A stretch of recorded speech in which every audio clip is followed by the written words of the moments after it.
Spilling the tea with Sandy. K-Man's top news headlines of the day from CMR. Good morning, Sandy. Morning. Hey, good morning, Blake and Aaron. How you guys doing? We are good.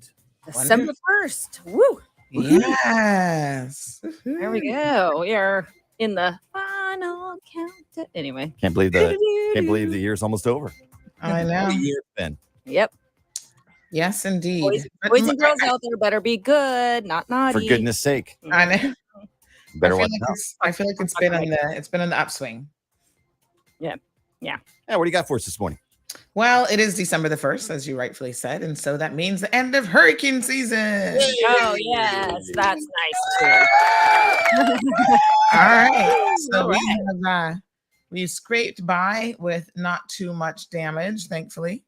And this hurricane season was a little bit milder than predicted.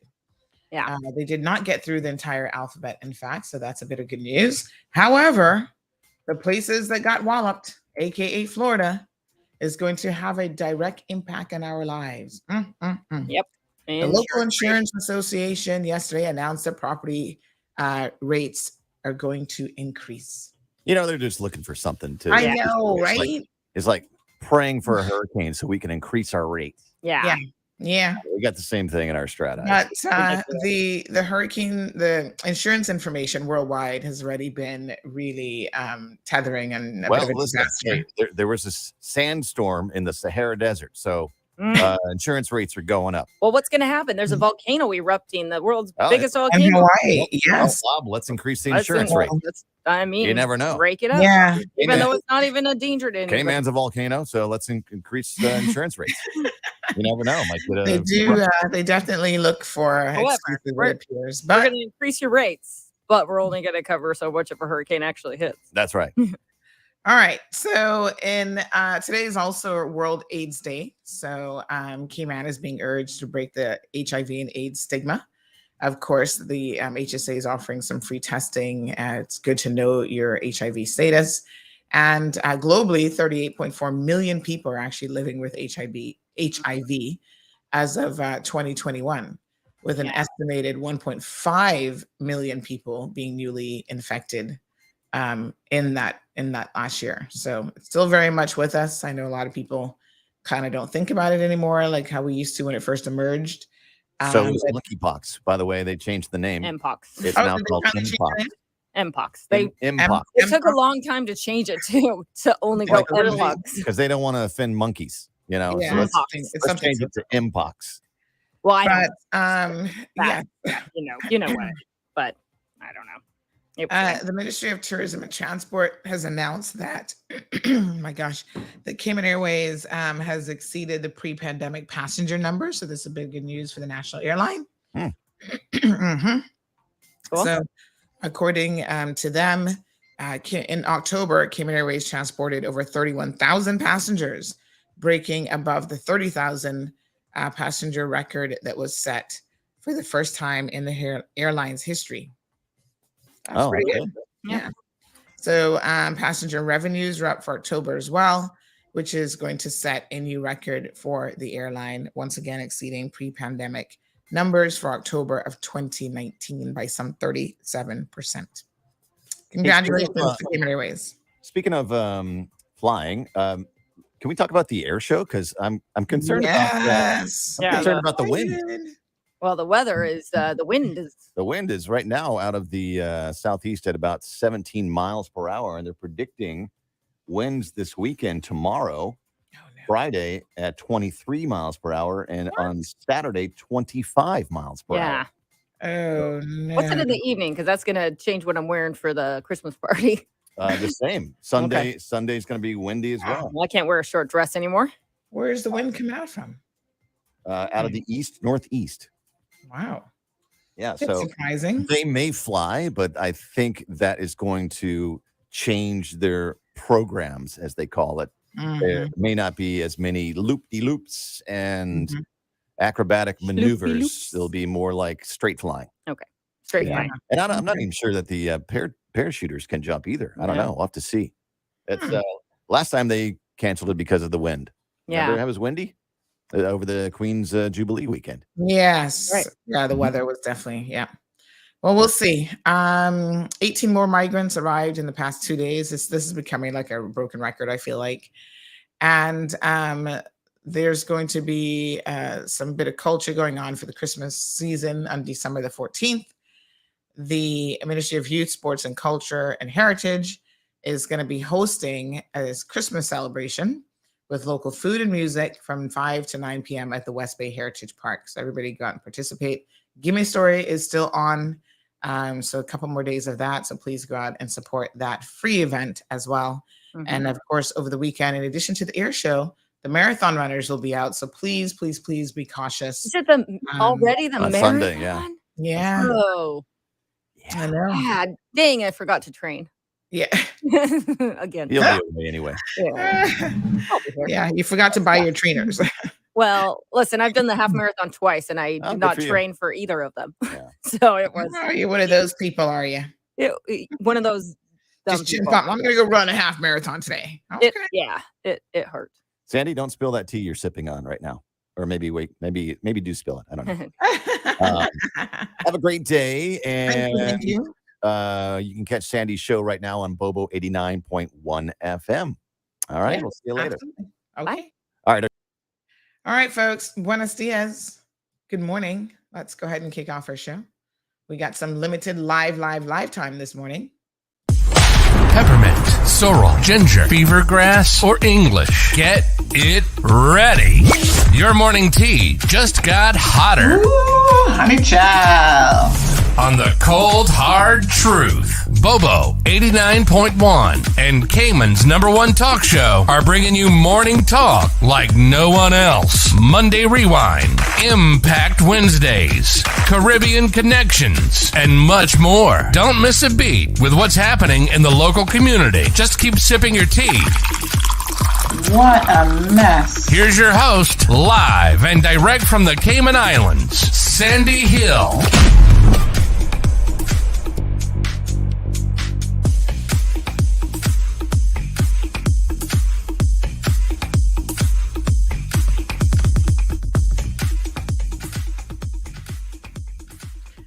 All right. Good morning, folks.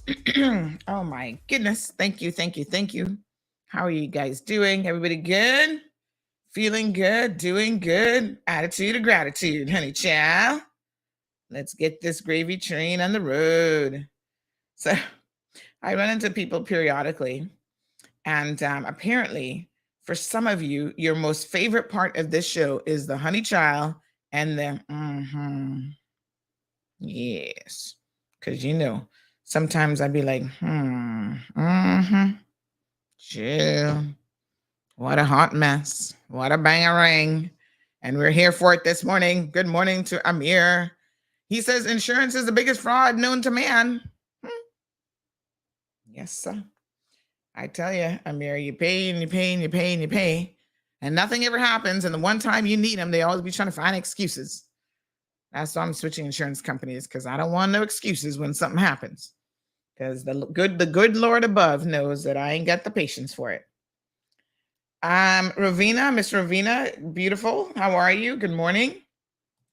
You little brat, except for Big Pharma. Lots of people can be competing for the fraud department. Morning to Marshall, joining us from Springfield, Virginia today.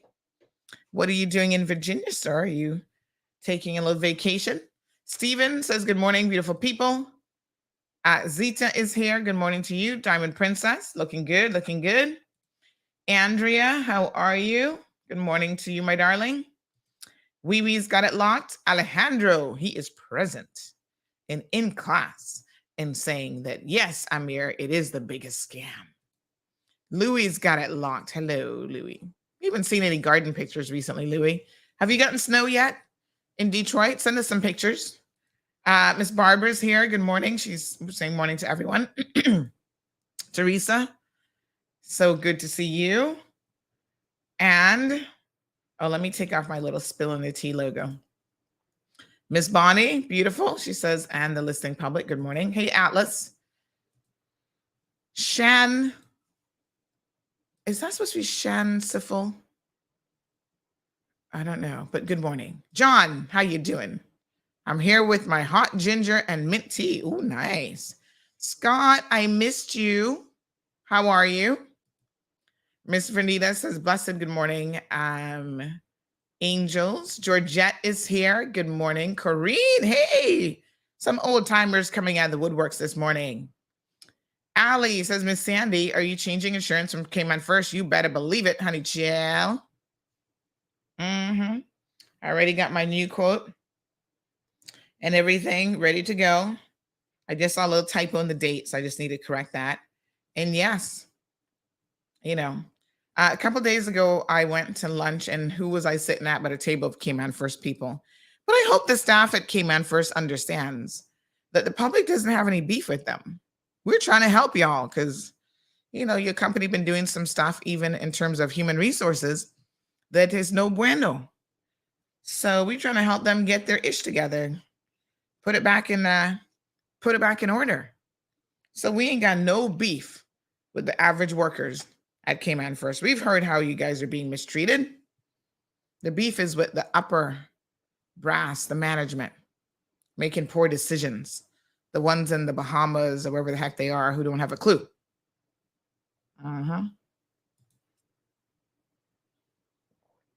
So it's Shan 71 full. Okay. Ali says it's a sinking ship over there.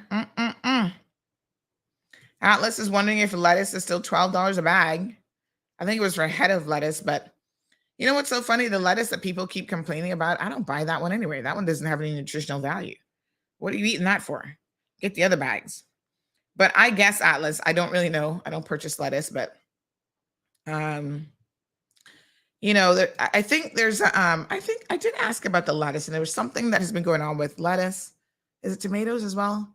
But you know, there's certain things that happen during the cycle of, you know, the year with produce that can push up prices in the market that we get it from.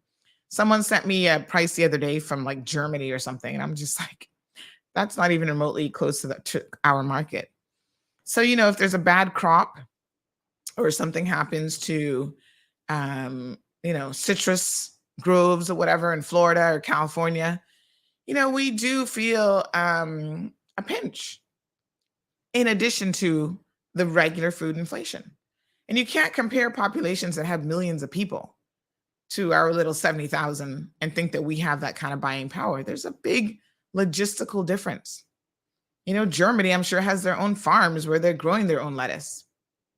You know, the transport isn't on a boat from another country because shipping costs, my apologies, have skyrocketed. Transportation costs have skyrocketed as well. So I get it. I do not believe that Foster's is sitting down getting lettuce for $1.50 a head and saying, oh, let's just mark it up to $12 because we think that's a good PR move. Trust and believe that is not happening. Good morning to Richard. Him and Celine are locked in. Beautiful Irvelyn is here. Irvelyn, did you change up your routine for me this morning? Did you put on that brassiere first? If you missed the show yesterday, please note that it wasn't us that were being crazy around here. Facebook actually had a glitch. Remember when we lost connection? I was like, what is going on? So we got feedback from our streaming backend portal that Facebook had an outage in the morning that impacted some people who were live streaming. And of course, we were in that group. So it said for a few hours early today, which was yesterday, November 30th, Facebook experienced an issue that caused some live streams to Facebook to disconnect. We're emailing you because based on our logs, it looks like you may have been affected. I sure was. We wanted to let you know that Facebook seems to have resolved the issue and streams to Facebook should work normally again. Sorry for any trouble that this has caused you. If you have any questions, feel free to reply to this email. All right, we're not going to reply to no email. But here's the thing. Thankfully, we do simulcast on Facebook and YouTube at the same time. And obviously, we're live on Bobo 89.1 FM.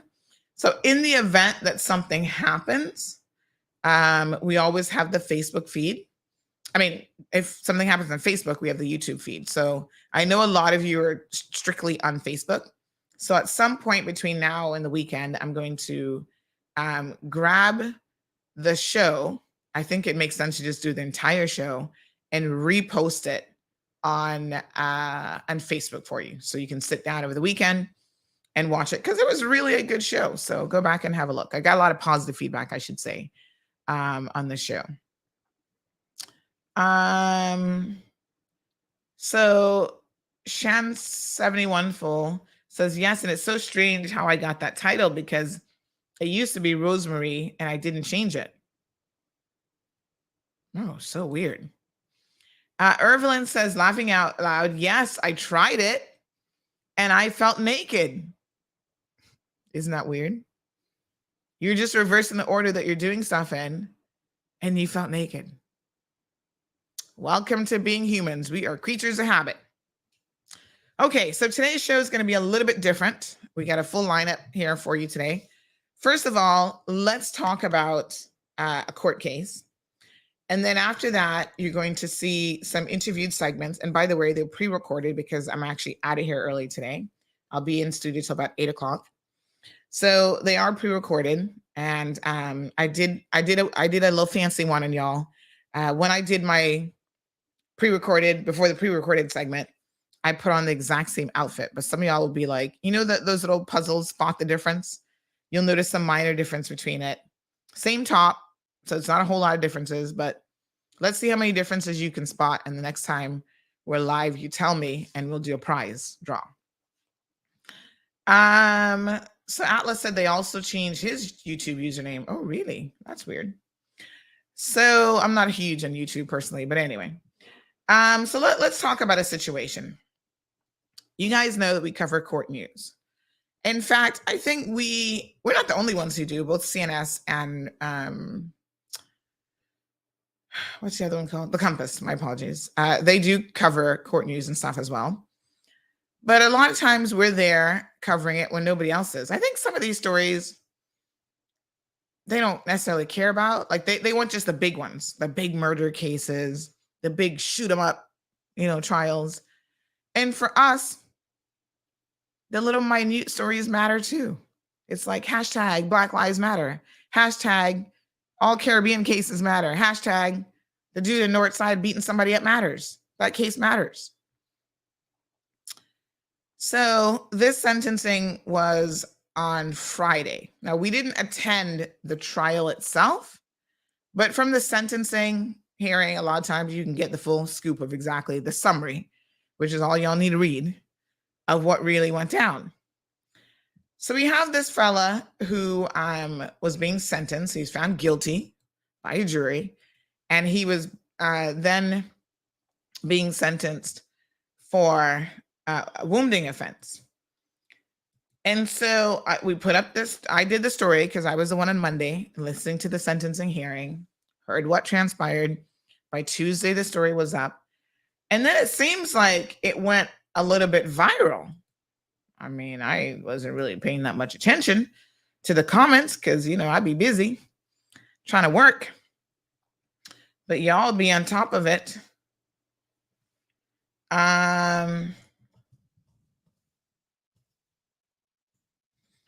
So,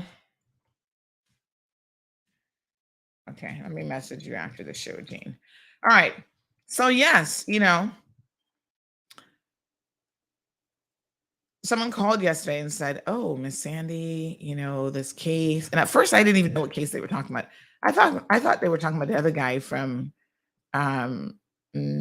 East End with the car and him not doing what he's supposed to do with the car. So I was a little bit confused initially. And then when he said the name again, I was like, oh, that case. All right. I want to make it very, very clear. A couple things here that are very, very important. Just like anything else in the news, we don't make up the story. Okay. We are here to report the story. We simply tell you what happened. Especially as it relates to court matters, I try to be painstakingly accurate.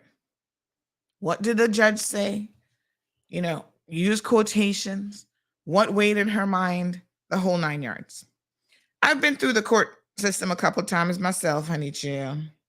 More times than I can even count. I think, how many trials have I had? I think I've had at least 3 or 4 trials. Like everything always gets thrown out except for the one, which is my Achilles heel, and I intend to do something about it. I'm talking about criminal trials because the criminal system is very, very different. Yeah. And so it's interesting when I see people in the comment section, because I didn't read the comment section until someone called me yesterday and they were like, oh, the comment section's blowing up. And, this kid is a good kid and he's really trying. And I'm like, okay, I don't know any of that. I can only tell you what happened in court. There are very few defendants who I actually know anything about them outside of what I hear in court. One day, a couple weeks ago, one kid was in there and he walked by and says, hey, Auntie Sandy. And I was like, who the hell is he? Which sibling is he for? I have no clue. Couldn't tell you. I was like, okay. Child, sometimes they be trying to heal me up to stay out of the news and it doesn't really trying to help them. But I feel like a lot of people go through the court system and they're not even familiar with how it works. And that includes victims as well as defendants. So when I started reading the comments, there's one in particular, and I'm assuming this is the young man here that we're talking about, Jerome Alexander Miller. He's 31 years old. Originally, we had him down as 41. That was a mistake. My apologies. He's actually only 31. So, we've received a couple private messages about this case as well, saying, oh boy, y'all need to know the story. And I'm like, listen, I am sure, because it was mentioned in court, that there's a long history here between him and the victim. And there's a lot of back and forth and a lot of mix up. And he said, she said, so, and more sauce. I don't doubt it. These type of domestic type things are normally the case. But a few people, and I don't know if these people are the actual victims themselves, because he did assault more than one woman, by the way. I don't know if these people are the victims or if they're associated or connected to the victims. I don't really know what their connections are. What I will say is this. We report what happened in court. I don't know anything about your personal lives and what has gone on since then and whatever, unless I am familiar with the individuals and the circumstances. In this case, I don't know Jerome and I don't know anybody else. So when I had, this person, it looks like her name is Ashley Nikita. Yeah. Commented and said assaulting a woman. And again, I don't know if this is the baby mama. Ooh, she's got some pictures on Facebook. That's some on her Instagram. Somebody need to tell her that they don't look good, honey child. Anyway, let me not digress down that rabbit hole. So Ashley Nikita decides to comment. And that picture just got my eyes watery. Anyway, Ashley Nikita she said the following. Now, normally we don't identify victims. That is the normal course of operations, right? And so in an attempt to not identify victims, we will say assaulting a woman. Well, obviously, Ashley took issue with it because I guess she wanted us to name the victim, and I don't know if she's the victim or who the victim is, right? So her comment says, assaulting a woman, it's not like this was some random woman who approached him drunk talking shit. It's the mother of his child. Also, the article has it wrong. He's not the primary caregiver of his child. He barely sees his child and has not been able to keep a steady job. He most definitely deserved jail time. P.S. for my beloved family members, before you message or call me talking shit, sticking up for our jackass of a cousin. Oh, that's his cousin. Okay. Ask yourself, Does Ashley really give an F about what I have to say? Well, Ashley, you and your cousin must be cut from a very similar cloth, honey chill, with your potty mouth. But, Ashley, I am sure that you are no legal expert. I mean, I just had a little look at your profile. That little baby's so cute. And you and these wannabe sexy outfits need to go. But I'm pretty sure, Ashley, that you do not have a clue how this process works and what happens in court. Just take it from me. When you make a comment like, we got it wrong about him having full custody of the child, we didn't get anything wrong. That is what was presented to the court. And in fact, that is what the court accepted. So listen to me very, very carefully. If the judge only hears one version of events, even at the sentencing level, if no one disputes something, so his defense says he is the primary caregiver of this toddler, of this 2-year-old child, then that's all the judge has to go on. And as media, what we reported is the defense put that forward as a mitigating factor. The judge accepted it. There was no contradiction from the prosecution in the matter. And so therefore, as the article accurately reflects, the judge said that was something that pressed on her significantly as to why she decided not to incarcerate him, because she felt like the life of this 2-year-old child, who he supposedly has custody of, would be disrupted. So Ashley, Nikita, don't be bringing your attitude and CMR to us, because in your own words, we don't give a you know what, especially when you're actually wrong. You can't be wrong and stepping up to me, honey child, because I'm going to give you a school lesson. You should have been paying attention in school. So we report what happens in court. Okay?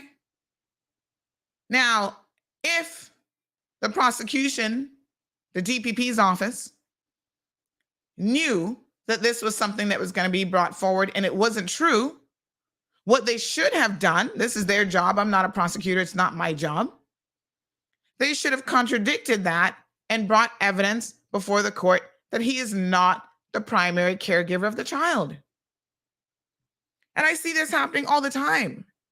Defense attorneys are paid to do a particular job, and some of them, including Mr. Oliver Grimwood, big shout out to Amelia Fascini. Amelia, good morning.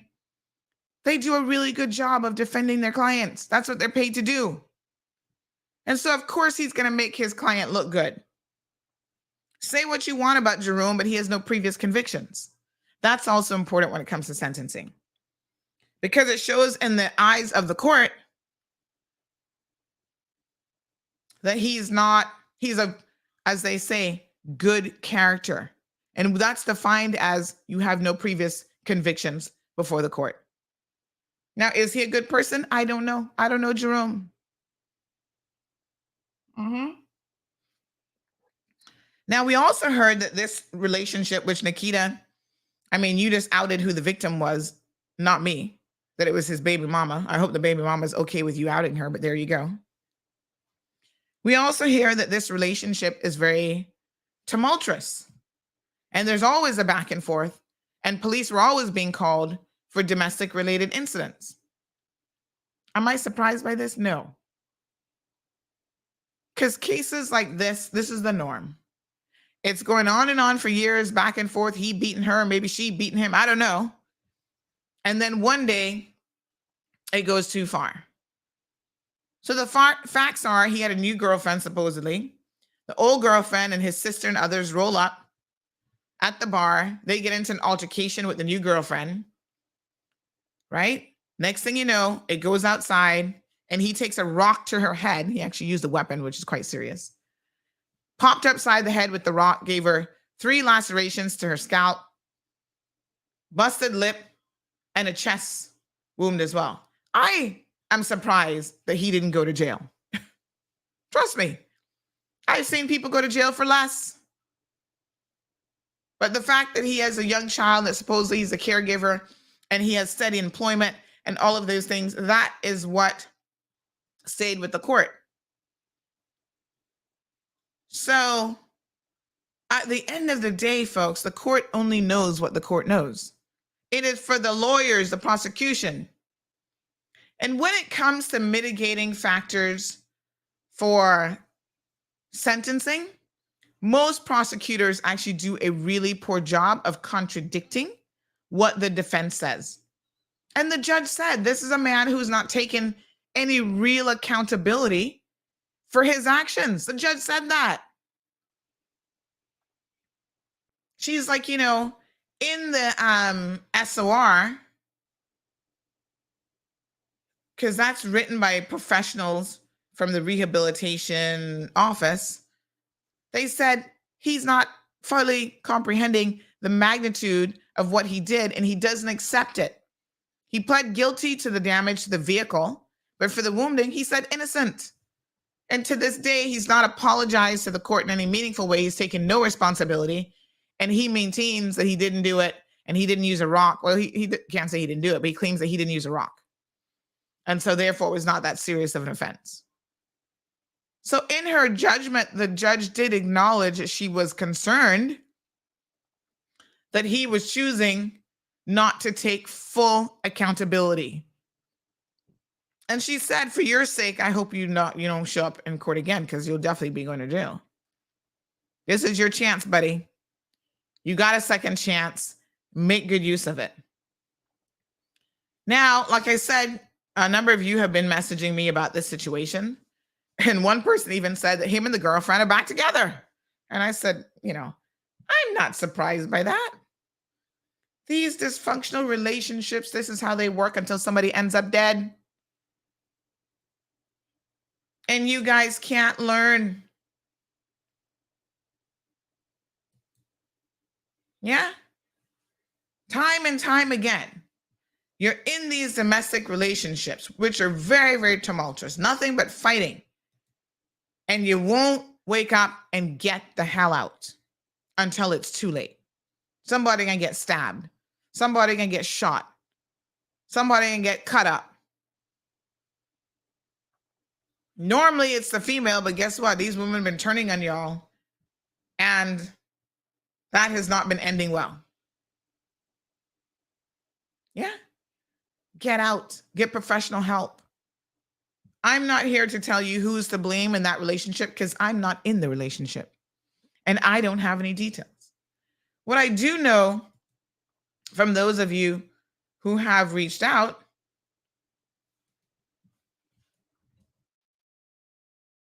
right, is that it's a hot mess. I could have told you that just by listening to the little bit that I did. And it has been going on for a really long time.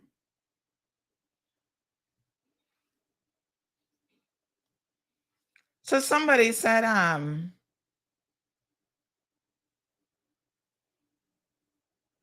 let me see here now. Yeah, they said he's back together with the baby mama, and they're back at it again, and she might even be pregnant again. I said, yep, not surprised, because stupid is stupid. And, he'll probably end up assaulting her again. The two of them will be back and forth.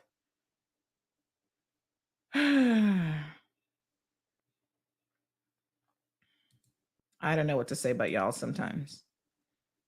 You just need to leave it alone. This person says, that the mother has a child. Well, she's now living back with him. I guess he can claim that he has a child. I don't know. This person says, I will give you the full rundown of what the truth is. He only went to custody court to try to get the child to pretty up his case with the help of his mother, but you don't know who the victims are, though. And I said, well, the victims are identified in court, so of course I know who they are. I wasn't naming them because, like I said, we have a general policy, unless a victim wishes to be named, to not name them. So the court only knows what is put before them. This person goes on to say, Minister J wrote him a reference, because he did, yes. He's close with the family, so of course he will say that. Miller's mother asked Alex, I don't know who the hell Alex is, to write the letter. He was so dumb. He wrote a letter not knowing what he was writing it for. I have no clue who Alex is. Miller is a serious domestic abuser, and his mother is always bailing him out. He's a menace, but only in Cayman courts will he be praised with lies. Well, again, that is a matter, folks, for the prosecution. If they don't put it together and say, hold on a second, this man is not the wonderful father that he's portraying. Yeah. So that is not a matter for us. That is a matter for the DPP's office to contradict and to put forth evidence to demonstrate to the court what is really going on. Somebody else sent in something as well. I was just trying to find the messages. But needless to say, none of them were favorable to this young man here, Mr. Miller. All I can say is this to the parties: get professional help. If you're in one of those situations where you cannot live together, then don't. It's in the best interest of all parties involved that you try to part your ways. You have a child. I don't know if the other one is really in the way or not. You can co-parent sensibly with one another without having to actually be in a relationship. Young women, let me assure you that being in a domestically abusive relationship is not something that is going to benefit you in any way, shape, or form. It's not good for your children. They are being exposed to things that they should never see in their lifetime. And you're setting them up for a lifetime of issues and failures as well. Don't do it. You see, again, the first instance you see that a guy is a domestic abuser, is violent, get out.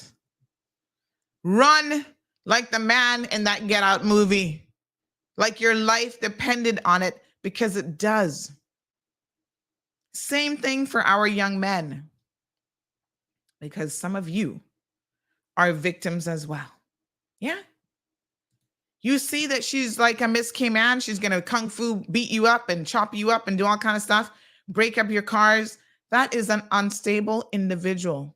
And I don't care who she is, what crown she's supposed to be wearing, how pretty she look. It doesn't matter. Forget the exterior package. Your health, well-being, and sanity is much more important than that.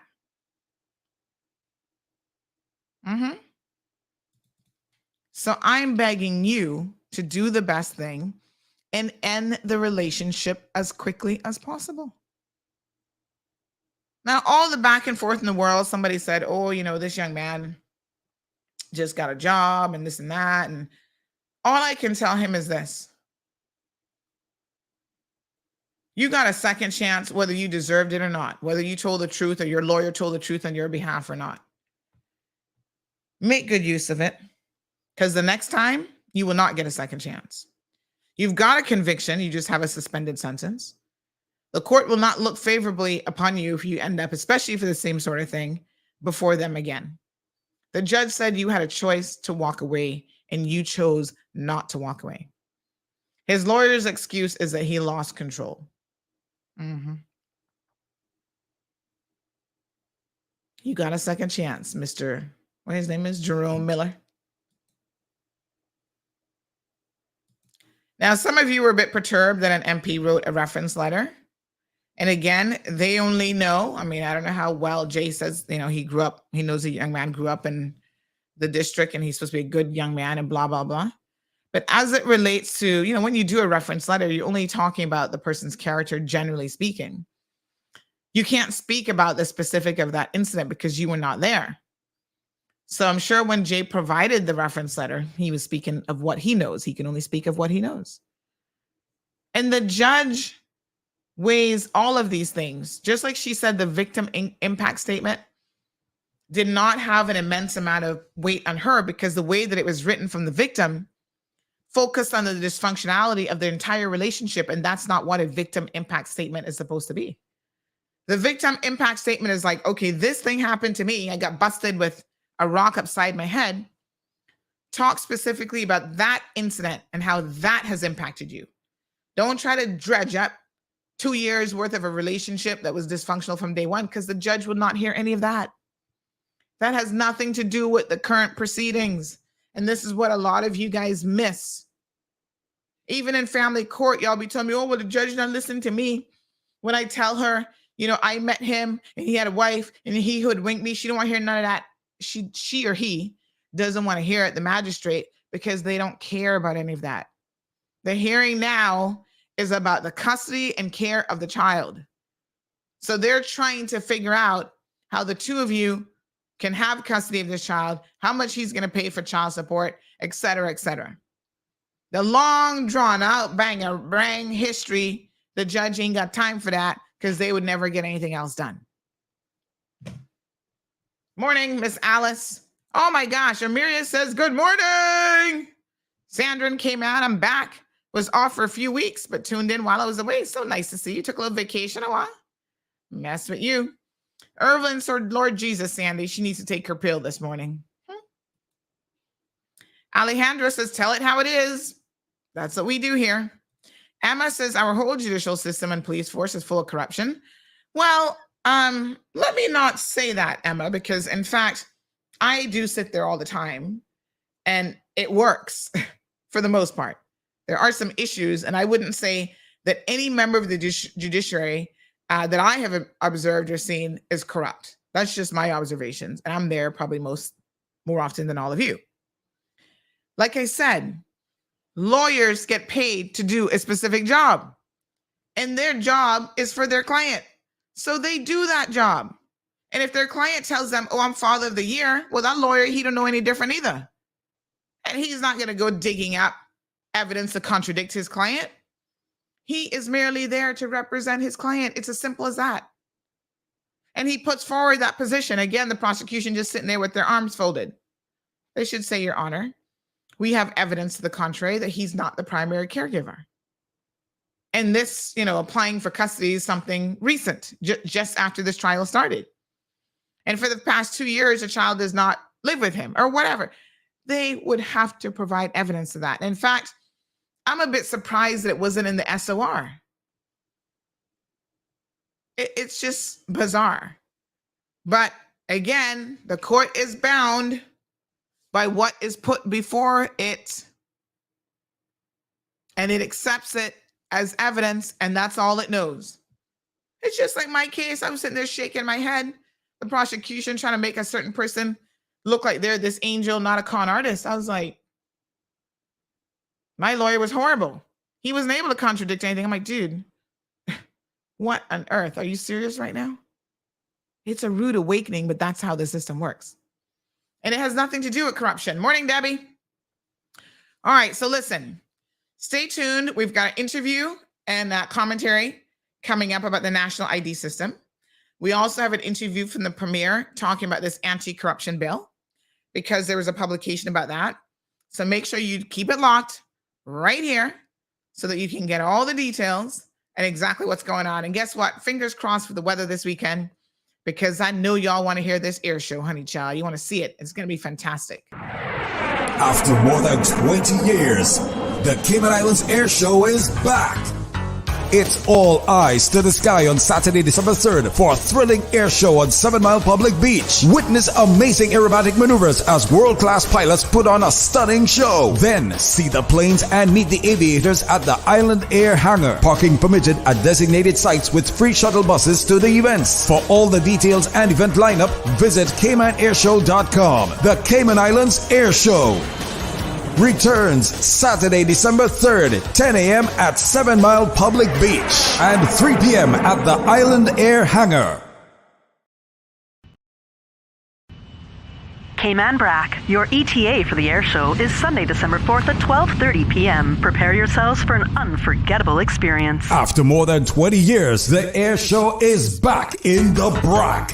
Enjoy an aircraft exhibition where you can see the planes and meet the aviators at the airport. Then watch a thrilling air display as world-class pilots put on a stunning show. Free parking will be available at the airport. For full details and event lineup, visit CaymanAirShow.com. The Cayman Islands Air Show, landing in Cayman Brack, Sunday, December 4th from 12:30 to 2 p.m.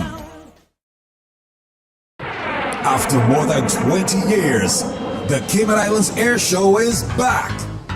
It's all eyes to the sky on Saturday, December 3rd for a thrilling air show on 7 Mile Public Beach. Witness amazing aerobatic maneuvers as world-class pilots put on a stunning show. Then see the planes and meet the aviators at the Island Air Hangar. Parking permitted at designated sites with free shuttle buses to the events. For all the details and event lineup, visit CaymanAirShow.com. The Cayman Islands Air Show returns Saturday, December 3rd, 10 a.m. at 7 Mile Public Beach and 3 p.m. at the Island Air Hangar.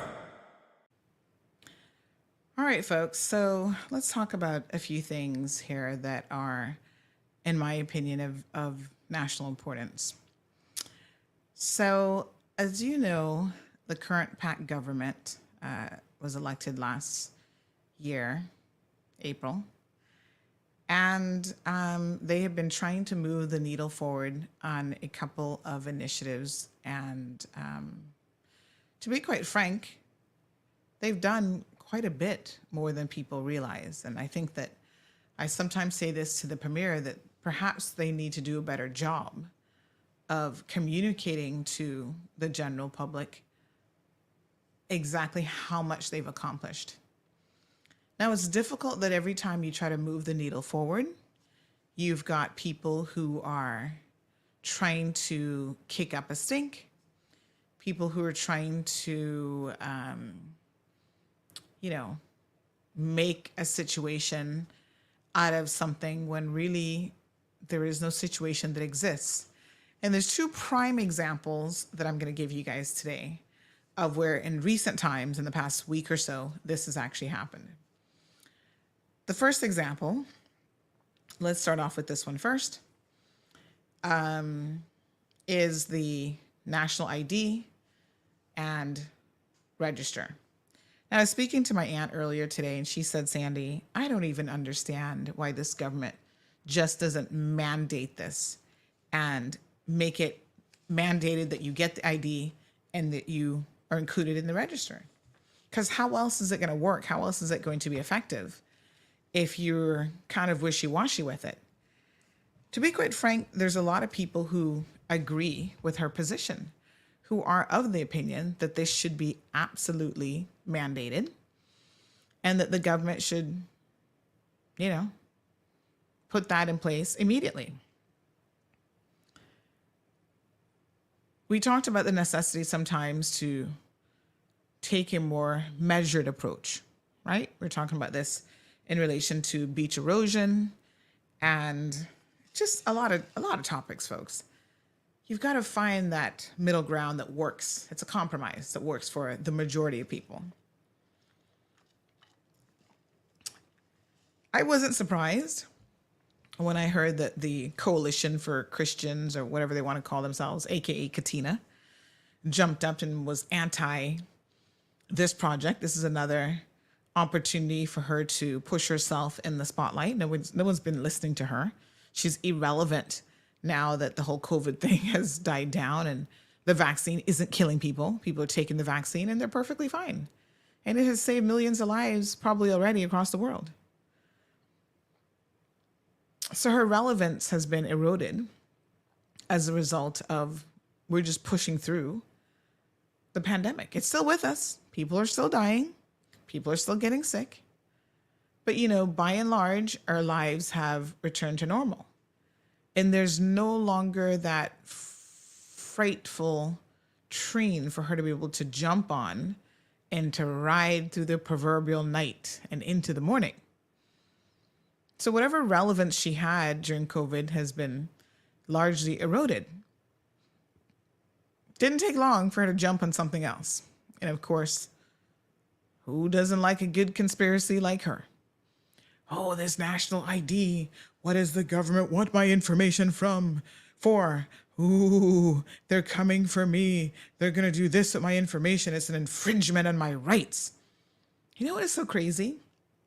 For someone who wants to talk about people and governments infringing on her rights, she's the same person who was more than happy to infringe on the rights of an entire community of people who've never done anything to her. That's for sure. So they don't deserve any rights, but she has the right to everything. I have the right to not be in your database. Practical terms, your information is shared across all sorts of databases already. The general registry has your information. You know, your birth details, you can go there and get a birth certificate. That has information, who you for, who your mama is, who, you know, if you registered anyone, I don't know if in her case, if they registered anyone, I know who my mom and dad is. They were both registered on my documents, which hospital I was born in and everything. Anyway, the kick up over the last week has really been quite interesting. And then on Wednesday, my apologies, the political powers, AKA petty progressives, have decided to jump in on it. You guys probably didn't even see the article because it was over at Loop. So here, you know.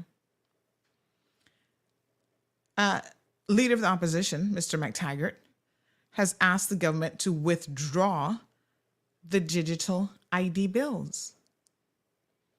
Withdraw the bills? This is astonishing, folks. This legislation and the concept and the push for national ID has been in the works for 35 years. Let me repeat that again. 35 years ago, this process started of people saying, we need a national ID. That's almost as old as me. And government after government after government has been incapable of delivering on this. And now this government, because the needle was moved forward during the progressives government, let's give them credit, all of them on board with it, set up e-government, the whole works, and all of a sudden now they're like, oh, no. Pull back on this. It blows my mind how dishonest these politicians can be just to jump on the popular bandwagon of a select few people, because this is not the majority of people.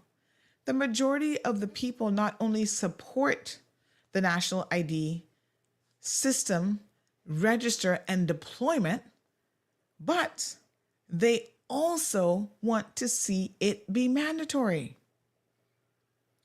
So it's just, to me, quite shocking that now they come out talking about, oh, the government should withdraw these bills. What? If the government followed their advice, the opposition's advice, they would get nothing done. I guess that's kind of what the opposition was doing. Not a whole lot of nothing. Or a whole lot of nothing, I should say. 35 years in the making. Let's go down memory lane here. 1987, there was a first attempt that was unsuccessful. Came back in 1989. It was voted 13-1 in favor of. 13-1 in favor of it. 1994, unanimous passing of a mandatory ID system. Go back and see who was in power in 1994. All of them agreed, all MPs in 1994, folks, agreed that there should be a mandatory ID system. How much time? That's 1994. We're now in 2022. So 28 years ago, your government of the day, whoever it was then, go and look them up. I don't know if that was UDP or who the heck it was, got not just themselves, but the backbenchers, everybody voted unanimously that this country should have a mandatory ID system. 28 years ago. In 2007, former MP Alfonso Wright brought it back again because they had done nothing since 89 with the initial vote of 13-1, 94 unanimous vote, nothing done. So Alfonso jumps up in 2007, brings it back again. And again, they're all in agreement. Yes, this is a fantastic idea. Let's get it done. The Progressives administration, don't take my word for it. Go and look at the Hansards, pull it up. They were in support and full support of a national ID system. Now, because they believe that it's politically expedient to do so, they're going to say, oh, this government shouldn't do it because you've had all of 5 people jump up talking about this isn't right. And oh, I'm concerned about my rights and I'm concerned about this and that. And they've not even taken the time to really understand the legislation. Listen, I have sat down with not the politicians. I don't need to know what politicians think on this or what they have to say. I want to speak to the drafters and the designers and the people who did the research, the people who went out and put, the working groups together to get feedback from the public on how they felt about it. That's who I wanted to speak with, the civil servants. And they have put a substantial amount of work into this entire system. They have researched, they've gone and looked at systems that didn't work. Today, somebody sent me something out of Jamaica about, their court found theirs to be unconstitutional, mandatory system. Jamaica hasn't gotten it right. I hate to tell you. But they've even gone as far as going to countries that didn't get it right. So they could research and say, okay, what did they do wrong? Where did they go wrong? Focus groups. What are people saying? How are people feeling about it now that we're in 2022? Let's get the pulse of the community here and now. Right? The security and safeguards that have been put in place would blow your mind. And you know what the most amazing thing is? Listen to this for a second. It was passed 28 years ago, unanimously, they were in favor of it, yeah? The security that was available 28 years ago, this shows you how little your MPs understand about what they're doing. The security that was available then in 1994 versus what's available in 2022 to secure your information, it's like night and day. Night and day, the protocols now. And how you can lock down. It's not just about a simple firewall. How you're able to lock systems and have all sorts of audit trail capability.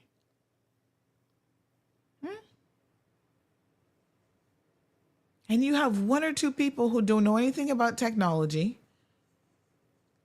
Katina don't know anything about the law, despite her thinking she's a QC. Right? Coming along and trying to highlight to you what they claim are issues when they don't even understand it. The biggest thing here, folks, this is going to be an adjustment for all of us because it depends on where you are in your mindset. For me, I'm on board for national ID. I wish they would make it mandatory. I wish the register is mandatory and the ID was mandatory. Because I've lived in countries, I've lived in the US, where I don't get to choose if I get a social security number or not. It is assigned to me and there's no debate, there's no argument, it is what it is. And that follows you from the time you either enter the US as a resident or from the moment of your birth all the way through to your death. And every single thing is linked to that. So the concept is not a foreign concept to me. There are countries who've had national IDs in place for like 50 years. And yet we're going to be the only country that's going to not get it because of fear mongering.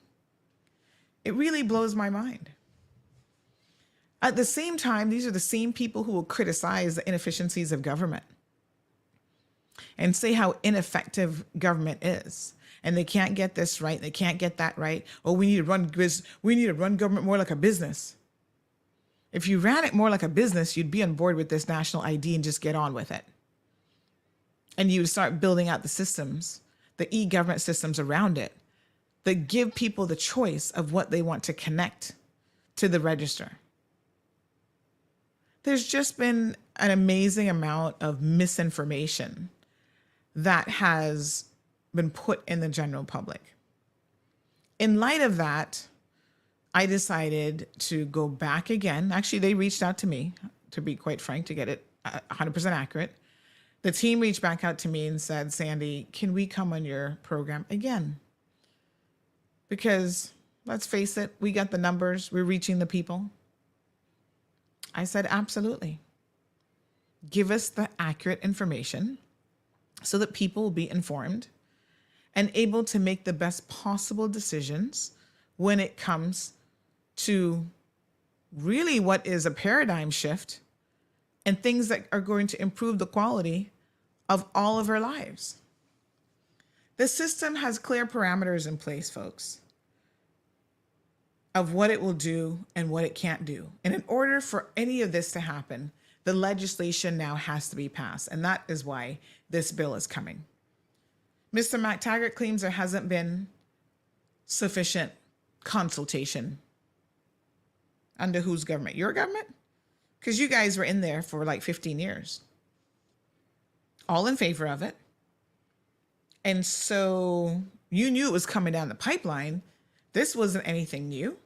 If you thought it was going to take years worth of consultation for people to get on board and to understand the paradigm shift that we're going to be encountering here, why didn't the progressives government open up the dialogue, do more focus groups, ask the civil servants to do an entire year or two of consulting, because apparently it takes that long for the politicians to figure out the pulse of the people. This is all smoke screens and mirrors, and once again, political games. I really wish for once that the progressives would look at what is in the best interest of the people of this country and don't oppose for the sake of thinking they're going to garner 1 or 2 votes in the next election, but bring something truly meaningful from the table, to the table, my apologies. Instead, they wish to make the government impotent, just like them. They don't want this government to accomplish anything that they were not able to do, and they had a long list of things that they could not get done. Impotence is not something to celebrate, folks. And that's what that government was all about. Completely incapable of finishing a task. And yes, this government, in the vein of continuity and not reinventing the wheel, have picked up a number of initiatives that began a long time ago. But guess what? They are committed to actually getting it done. And that's the difference. Ideas, folks, are a dime a dozen. How many of you sit back every day and don't have some brilliant idea? Oh yeah, I should open this business, I should do this. And I'm like, okay, sounds good, now go do it. This is how we separate the big boys from the children on the playfield. When you say, good, the idea is good, now get it done, implement it, draft the legislation, draft the bill, put it to the people, work out and figure out the systems of how it's going to work. That takes years of work.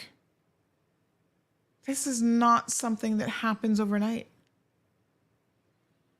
And because you, AKA the progressives, can't seal a deal, and the ones that you did during your last tenure were so rushed, last minute after you called it a knee-jerk election, right? You're rushing it.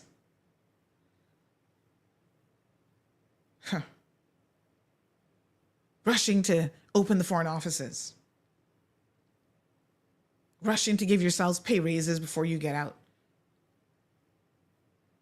changing the severance pay, or not even changing, introducing a severance pay for MPs. It's just quite shocking. I want to share a story with you guys. And this is really a story about how we as human beings will resist the adaptation of anything new, including new technology. So when I moved back to the Cayman Islands, it was 1996, I believe. The fall of 96, I believe it was about September, I moved back. And I worked at Maples and Calder. Got a scholarship to go to law school. I was working during the summer, started out working as a legal secretary. Yeah. I remember that there was a lady in the litigation department. She would have been in her, I want to say maybe late 40s, early 50s at the time, maybe. Canadian lady, nice lady. She worked in litigation for one of the attorneys named Andrew Jones. Now, when I got to Maples and Calder, they had a system. To this day, I don't even know what it's called. I don't know if it was DOS or what it was, but I had never seen it before. This was like a foreign language to me. I had exposure to computers for the 4 years that I was in university. Windows was just kind of coming into its own. This was like the early and mid 90s. So when I came here and I saw computers at Maples that didn't have a Windows operating system, I was just like, what is this? Haven't seen it before. I don't know what it is. But you know, I grew up on the cusp of, I'm in between what, Gen X and Gen Z or whatever. I'm like a hybrid between the two. So I'm like, okay, I don't know what this is. I've never seen it before, but guess what? I can learn it. That's my attitude. Oh, modern technology? Even if it's going backwards, which this was, I'm like, I can learn this. Just tell me what to do. So all of a sudden they're like, oh yeah, there's all these keyboard shortcuts to do anything. Control P for print, Control C for copy, Control X to cut, Control V for paste. I was like, okay.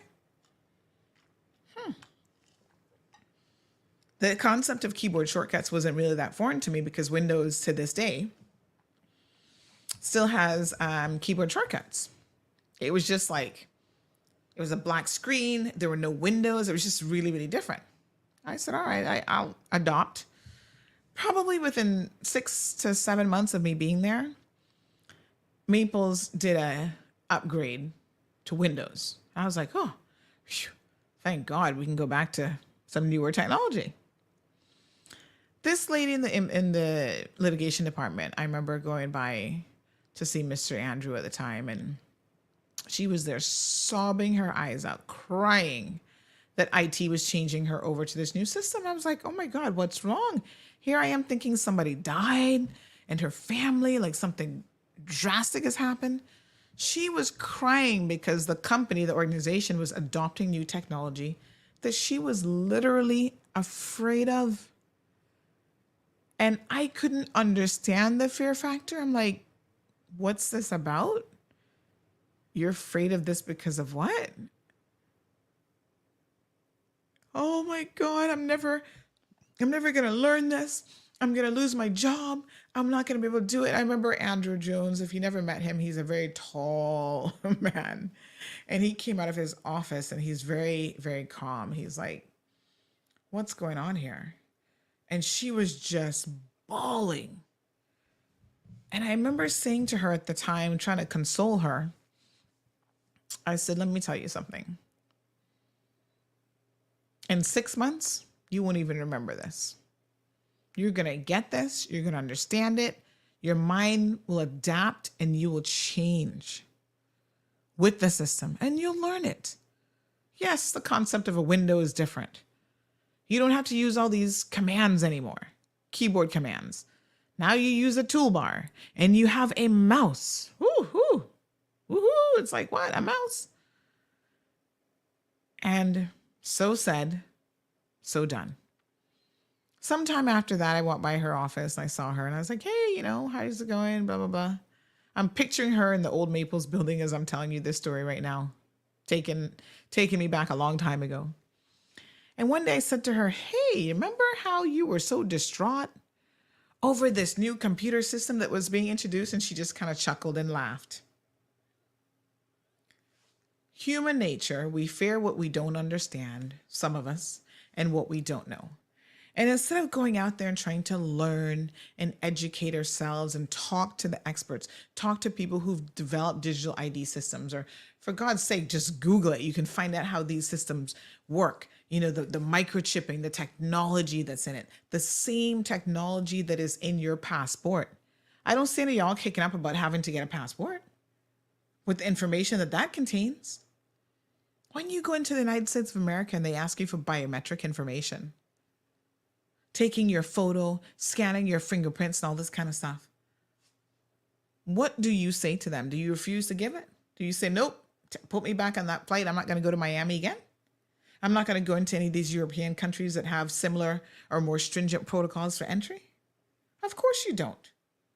You've adapted and recognized that that's the process. And if you don't want to participate, then you can't enter the United States of America. But you're not going to tell them not to introduce a system. Post 9/11, they're practically doing a cavity search of you, scanning your entire body at security, making you take off shoes, belt, everything out of the pocket. No water, no this, no that. Try arguing with the TSA agents about the fact that this is an infringement of your rights. You don't have a right to do this.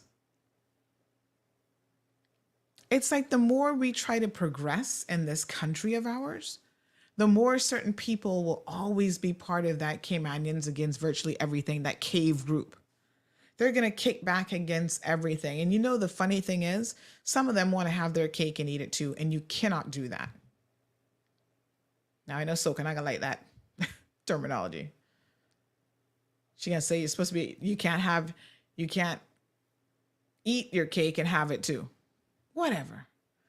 The point is, when it's convenient for them, they want to move the needle forward on development, on this and that. And when it's something that they don't like, all of a sudden, oh, you're encroaching on my rights. This is an infringement on me, and I don't like it. I'm not comfortable with this. Oh, no, this isn't going to work. So the civil servants have been listening to the dialogue, and they have taken it on board, and they have now made several critical changes to the legislation. You know what I like about this move? This is like a game of chess. And Katina and the rest of you who are anti this register, you've just been trumped, honey child. They just move that king in the right position, and it's like game over. Because you know what they've done? Oh, the kickback is the register? Because the ID has always been voluntary. You have an issue with the register, which contains like 5 pieces of information about you, and then the rest you can choose to add in if you want. So a large amount of that was voluntary information. The compulsory bits was like 5 things. But all of a sudden, you're still kicking up about it? Well, guess what? They're going to change that now. You have been deflated, Katina.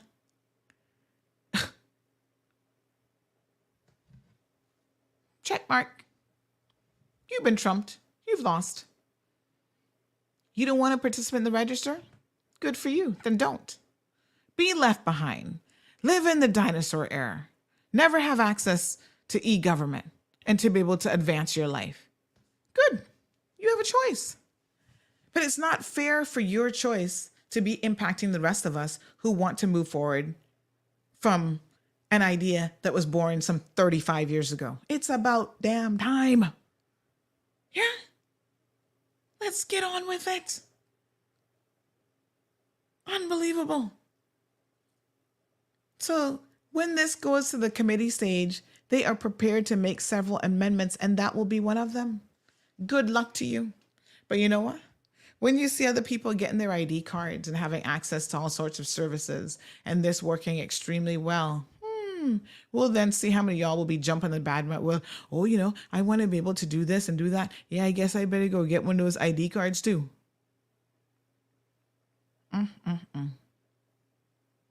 Sit back, folks. Listen to this interview.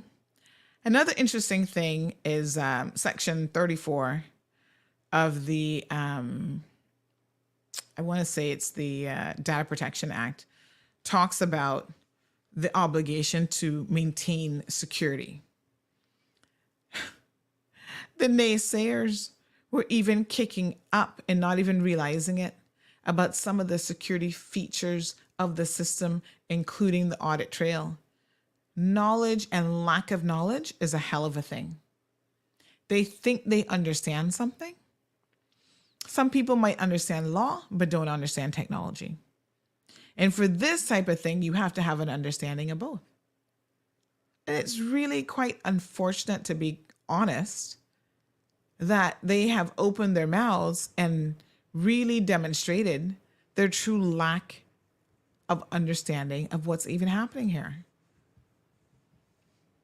So sit back, enjoy the interview again with Charles Brown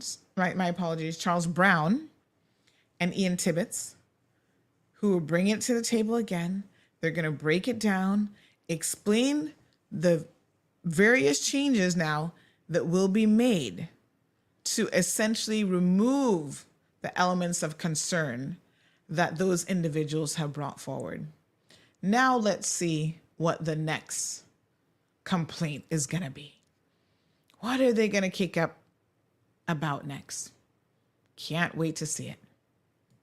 All right, good morning, folks. We're here with Charles Brown and Ian Tibbetts, and they're going to be telling us a little bit more about the National Register, the ID Register and ID card.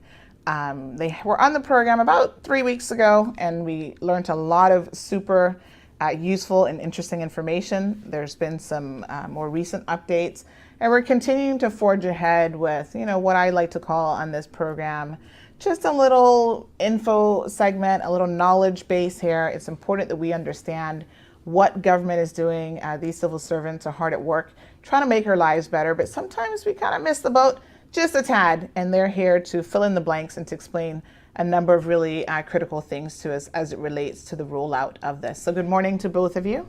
Good morning, Sandra.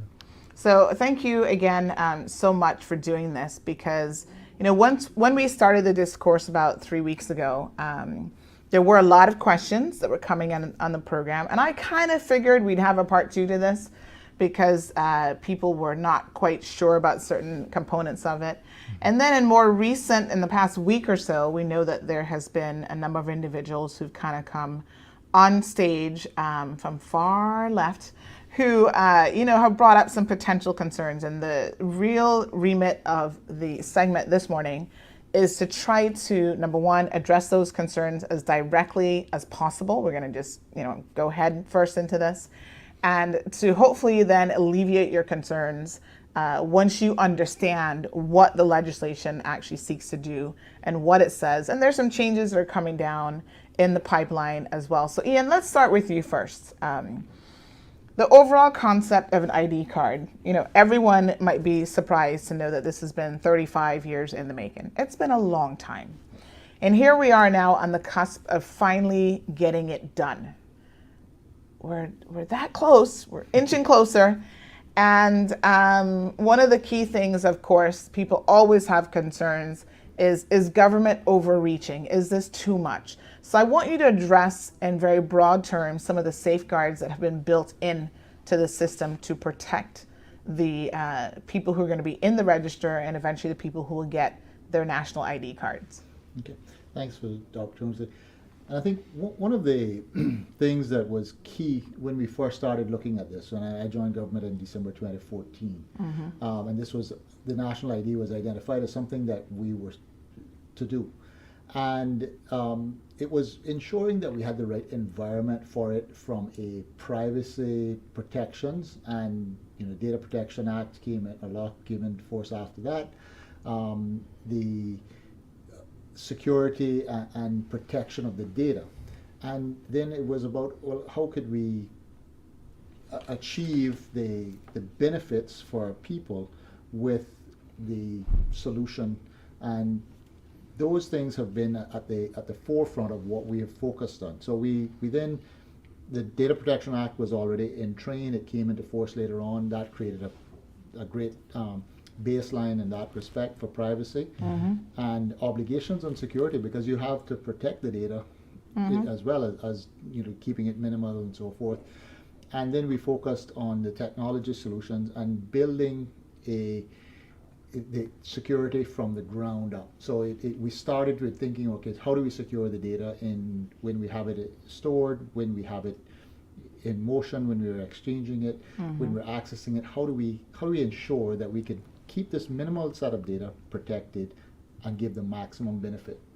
So I think those are at the heart of the work that we've been doing in the background, and ensuring that we have the legal basis. And Data Protection Act, for example, is one of the drivers for why it's so important that we progress with the legislation, because until we have a legislation, we have no legal basis to access real data. Now we've done a lot of work with fictitious data, anonymized data, data we've generated for testing purposes and so forth. However, we can't utilize or access real data because there's a data protection law in place that says that would be a breach. Right. And that's important to fully understand, I think, the broader scope of what we're dealing with here, right? And I'm glad that you mentioned the Data Protection Act, because essentially that piece of legislation was a precursor, if you will, to enabling you to do this next step, which is where you're at now. So for people who sit back and make the argument that, oh, government has just sprung this on us, we weren't expecting it, we're so surprised, how do you respond to that? Matt, maybe you can jump in here as well, but how do you respond that, no, this is something that has been long in the making, the forces on the back end, the technical team have been busy learning systems, researching, doing all the components that you guys silently do, and the public may not have been aware of, but this isn't something that was a last minute or knee-jerk sort of program at all. So, Sandra, thank you for the question. It is central to an ID program. The passion, the desire for Caymanians to prove that they're Caymanian with an ID. But we live in a day and age that it doesn't have to be a flat piece of plastic. You remember when credit cards first came out and you used to have to put the little pink slip underneath the card and use the card machine to go and then you gave a piece of pink slip to one side, a yellow slip to another side. That's when we were interacting in a very manual form. And that's a card, flat card. Yes, the ID has a component to operate physically. And you can prove that I am me with certain facts without technology, and that is absolutely central. But there's digital features that we live in a different age.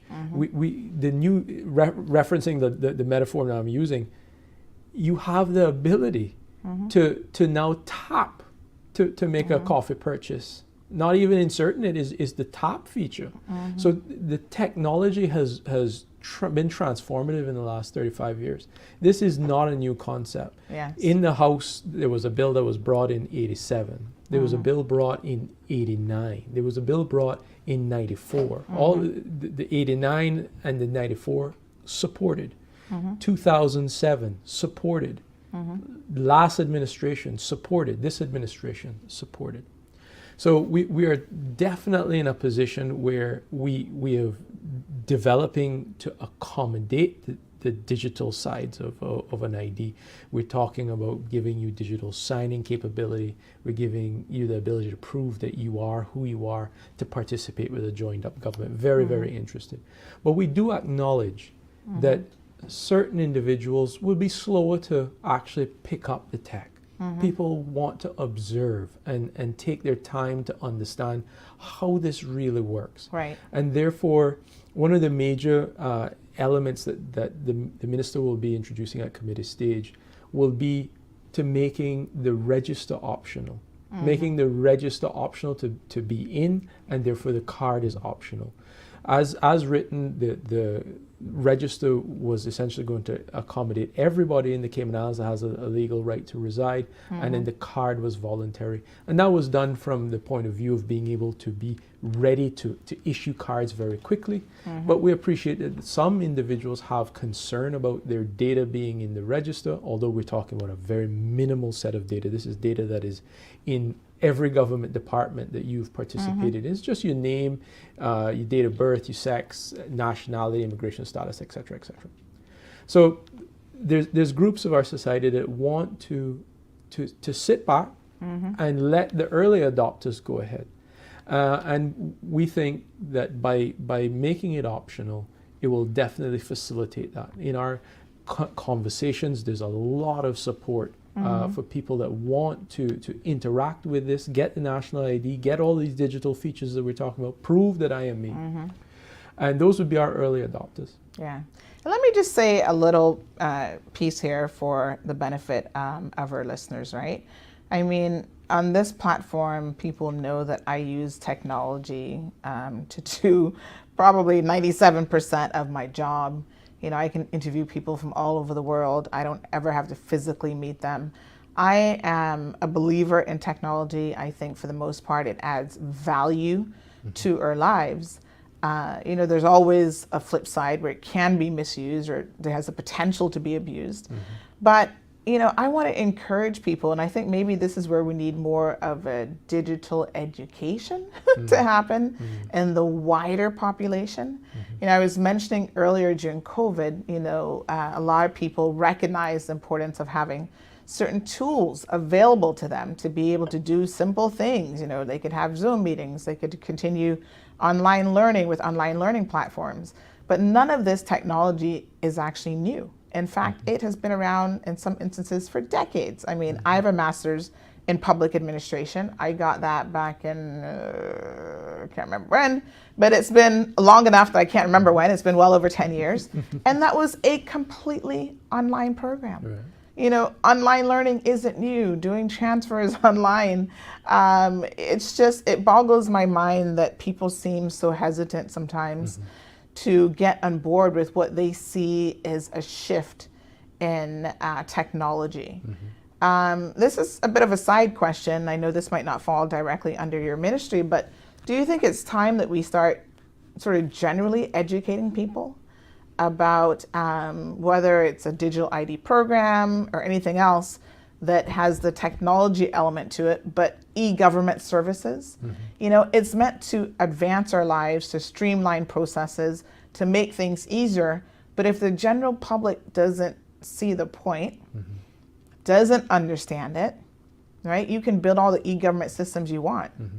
If, you know, little Miss Bertha, May Ebanks, doesn't know that she could go online and in 2 twos complete her renewal for her business license, she'd rather pay a guy to sit down and do the exact same thing for her, and she's going to waste her hard-earned money, $150, from him to sit in front of a computer for 5 minutes to renew her business license. We think that because it would be optional, it allows the services to be built and for things to happen. And now you would be having systems where an aunt, an uncle, a cousin has done it digital and can explain to another person, hey, I got through so quickly by doing it this way. We can have demonstrations about how this new paradigm can happen. So rather than just talking about it theoretically, we're the Ministry of Innovation, we're the dreamers. There is the ability to show it.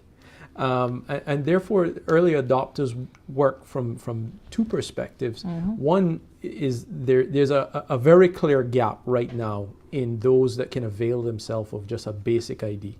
And that typically is the elderly who have stopped driving, for instance, or maybe in a period or a gap of a passport renewal, and then similarly the young. Those individuals will be able to avail themselves of ID now. And again, this is an old issue. 35 years we've been talking about this issue. So those people could go ahead now if they wanted to.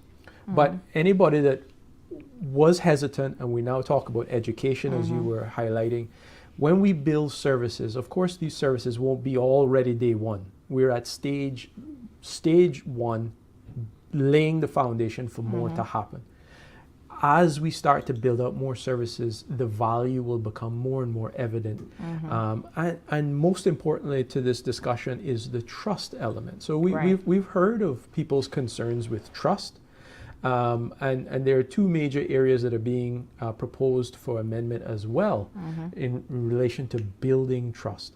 And that is that the information that is in the register, as I mentioned, there's a small amount called identity facts, and then there's an optional list. And as drafted in the bill, there's a provision for regs to add a few fields related to how we would build the system.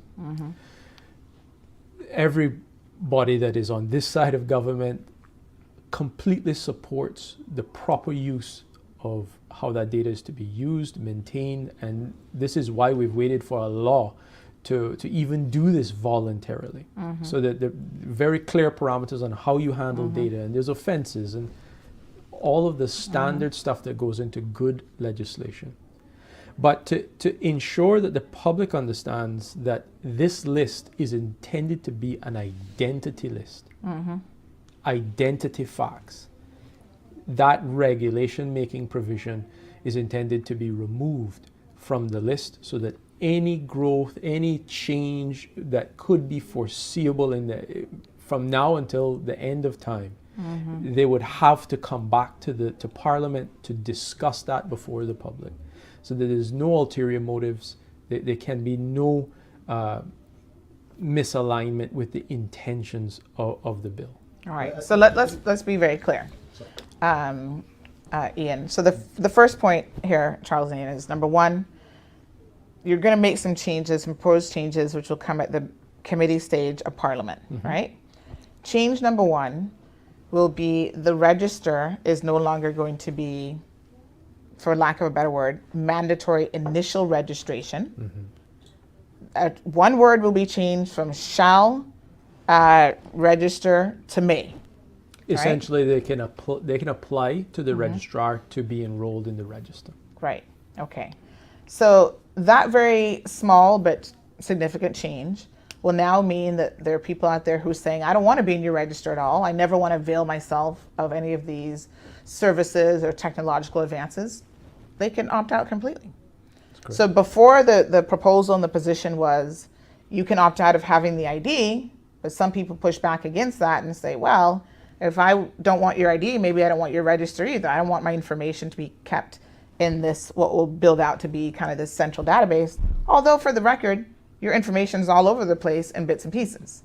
So now that will be optional. So the register will be optional. Correct. Okay. I think you touched on something, or you asked a question about education, and Charles also kind of talked about the biggest gap being around our young people and our older people. One of the things, and as you know, education I think has done quite a bit about trying to bring in technology into the school systems and educate teachers and the students on the use of technology, and recognizing that young people are going to be the ones that are most savvy on the use of technology, but they're also at risk because they're transitioning from using technology for fun to technology for life, right? And so I think it is important that we look at how we educate the young people in the capabilities that they will have available to them with the card. But it's critical that we do this for our young people, because they come out of high school here and oftentimes go off somewhere halfway around the world to go to college, and they're dropped into this space where the use of digital signatures and national IDs and this are the norm, and they're not familiar. And I think this equips our young people really to participate from a position of knowledge and able to protect themselves.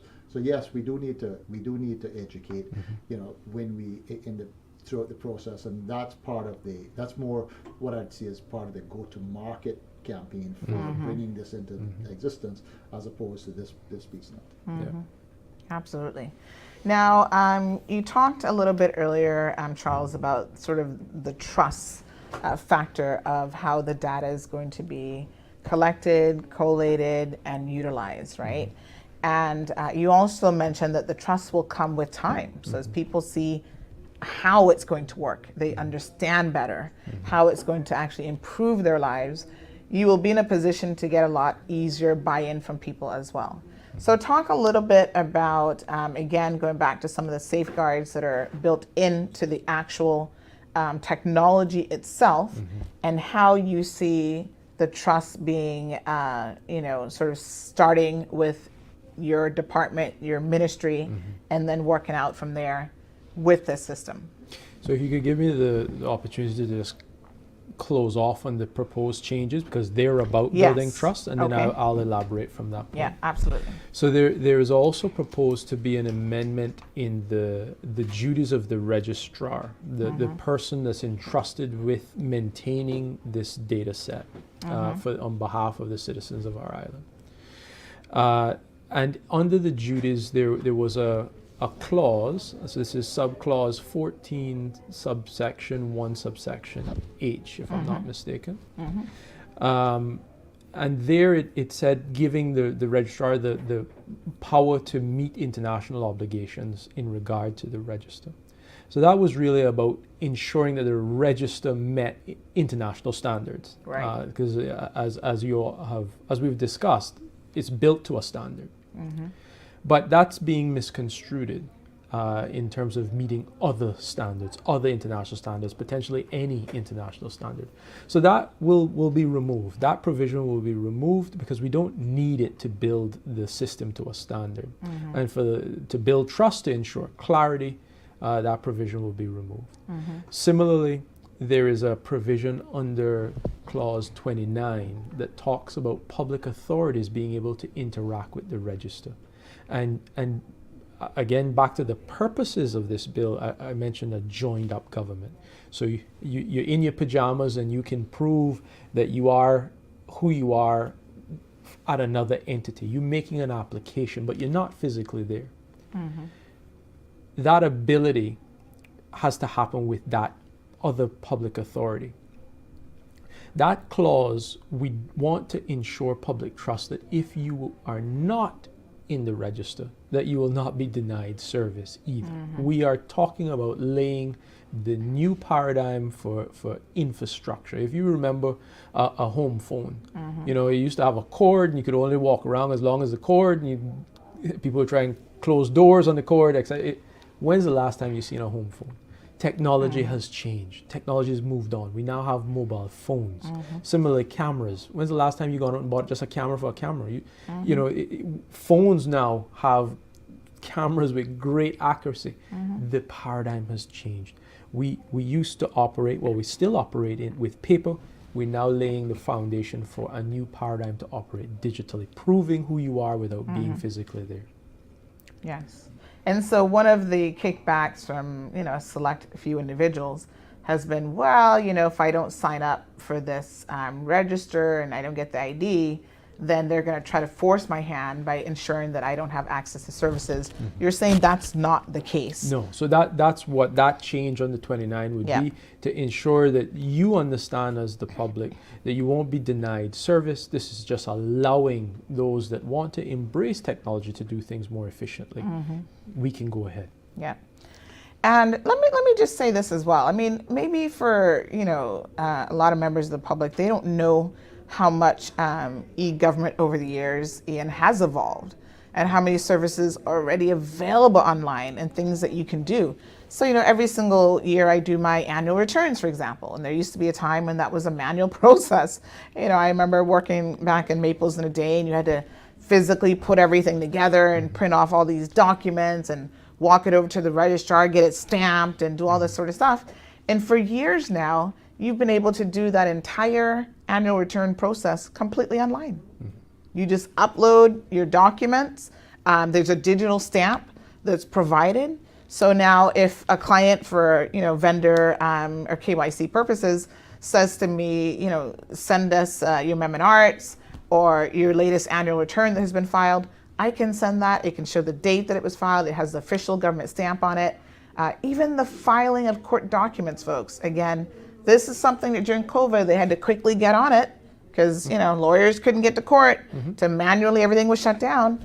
All of a sudden now we have a way of filing and starting an entire lawsuit online and simply submitting the documents. Immigration, you can submit work permits, and that system is going to continue to be built out. As the minister has said, there's no reason for you to have to go and stand in front of an immigration person for 45 minutes waiting to just hand them papers and get a receipt. So there's so many aspects of e-government services and just technological advances and innovation that we're already utilizing, and I think more and more we will definitely get there. So we've mentioned a couple changes. Let's talk about the Clause 30 change, which is this one about an audit trail. Now, some of our listeners may not know what an audit trail is. I'm very familiar with it from the perspective of accounting. I use QuickBooks, and essentially an audit trail, folks, is anything you do in QuickBooks. QuickBooks records that transaction. So even if you created an invoice and then you void it or you delete it, in the QuickBooks system on the back end keeps an audit trail. And that's a built-in security feature because, people try to think that they're smarter than the technology, and that might cause them to try to, hoodwink you out of your money. Next thing you know, they're like, no, that invoice never existed. Well, hold on a second. Let me go and pull that audit trail report. And then QuickBooks says, yes, it was created at this time. This particular user amended it. This particular user deleted it. And then, there have been a lot of dishonest people who've been caught because the system isn't going to lie. The audit trail isn't going to lie. So why were you constantly creating and deleting invoices and money has disappeared from the till? So in relation to this particular system, talk about the importance of the audit trail and what confusion has come out of maybe people not really fully understanding what an audit trail is and what it's meant to do. So I'll actually get a little bit technical, and then I'll come back to that last point. So the analogy you gave of QuickBooks and its audit record is great. One of the things there obviously is that it's in one place. Right. One of the aspects of the whole blockchain era is the distributed ledger and the fact that the record or evidence is distributed so that you can't just change one record and get away from it. The solution that we have spoken, that the law speaks to for interoperability, for example, actually one of the reasons that particular piece or solution was chosen was because it actually uses a similar approach to ensure the immutability of the record. So when the data is exchanged between two systems that are interoperating, each system's security server will record that, will have an independent log, and those logs are maintained in such a way that if you tamper with with one record in that log, it disrupts the entire log after that point. Right. And now you have a situation where these two logs, if they don't match, you can easily detect that someone has.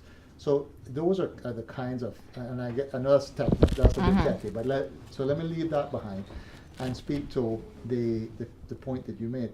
One of the things that this law, and I think it causes people some confusion, is the element of transparency that is baked into this, which is that you can A, see your own information, and B, you can see when your information has been accessed and by which entity it has been accessed.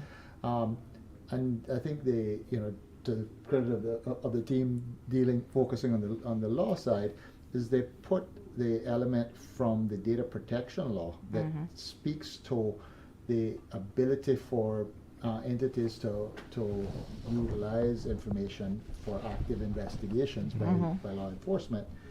That's been put in here so that it can also go, follow by the fact that not only are you able to see, but the logs are maintained even in the case where it's used by law enforcement, so that there is accountability for those entities because their oversight body has access to the logs that are maintained. So I think the transparency element in this is something. It's a different paradigm from what we have in the past.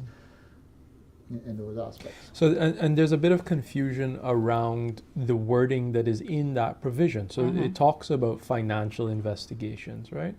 There's no finance information that's going to be in the register. It's really talking about any other authority that might that has the regulatory power to investigate those types of matters, being able to do an investigation. But it's about the minimal data that we were talking about. So nothing's coming into the register that's being joined up. It's really that your number persists with you, and it's about when entities access that data. And the transparency piece that Ian's talking about was put in as an extra provision, but the ability for an investigation to happen is not new.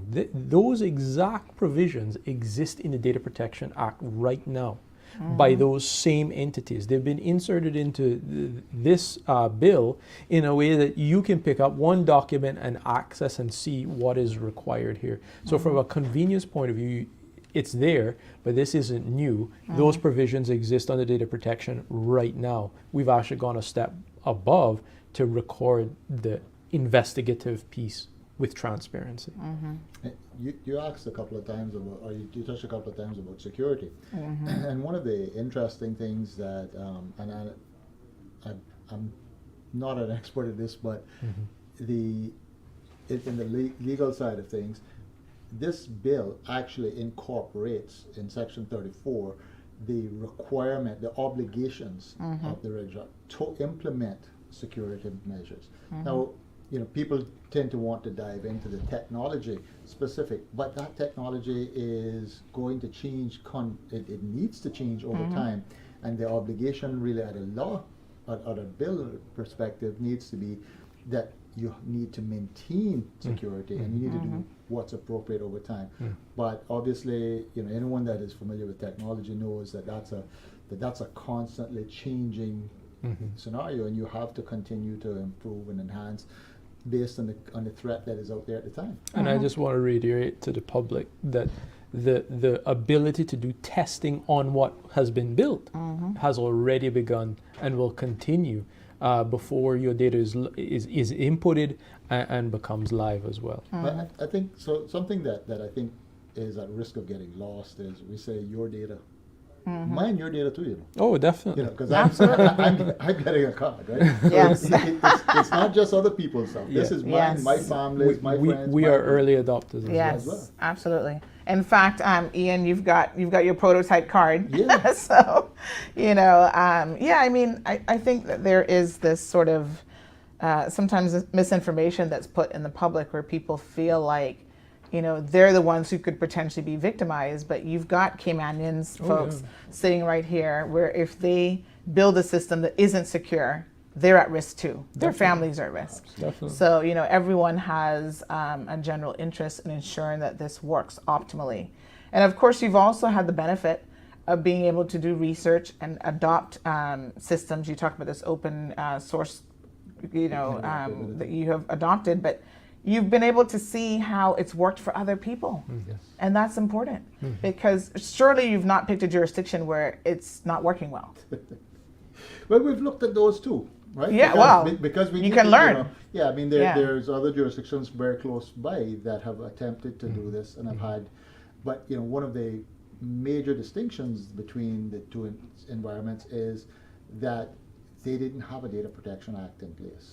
So, some of the things that were in that early attempt were, diametrically opposed to the principles of data protection. And so we've looked at those, but we have looked at, at the jurisdictions that also have had great success, Estonia being one of those. And I think I try to tone back the reference to Estonia because I think people must come to the conclusion that I think it's a panacea. I'm sure they have their problems as well, and I think, but it is impressive to see how they have gotten to a point where the people know and have confidence and trust in the system, and the system makes a difference for them in their life.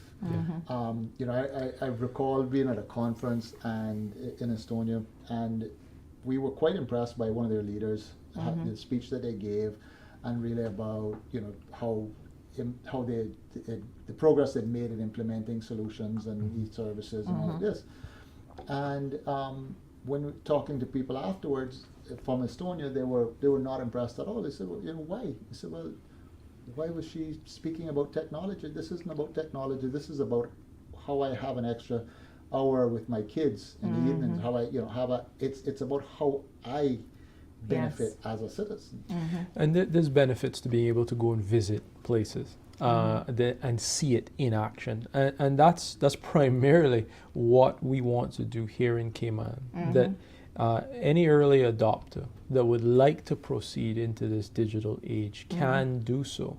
And others that would be more hesitant, don't want to put their data in the register, can observe and visit it, just like how we've gone across the sea to visit it. They can visit it right here in their own home country and talk to the family and friends to say, well, how is this beneficial to your life? Right. And I mean, undoubtedly as well, you're going to have the general public being active participants in this. So if there are any hiccups and there are things that are not working, I'm sure you're going to know in really very short order. Sure. Child, they'll be speed dialing CMR. So, we will be on it certainly as much as we can be as well. I mean, there's no such thing as perfection, but aiming for a very, very high standard is where we're going with all of this. So, we're on the cusp, I think, of finally getting it done after 35 years in incubation, the thought process. I think that it is time that we finally just do it. Thank you, gentlemen, so much for this. I hope that it has answered the questions that have in more recent weeks come up as a result of the dialogue that has begun. But of course, this is an ongoing situation, right? So both Charles and Ian will be no strangers here to this platform.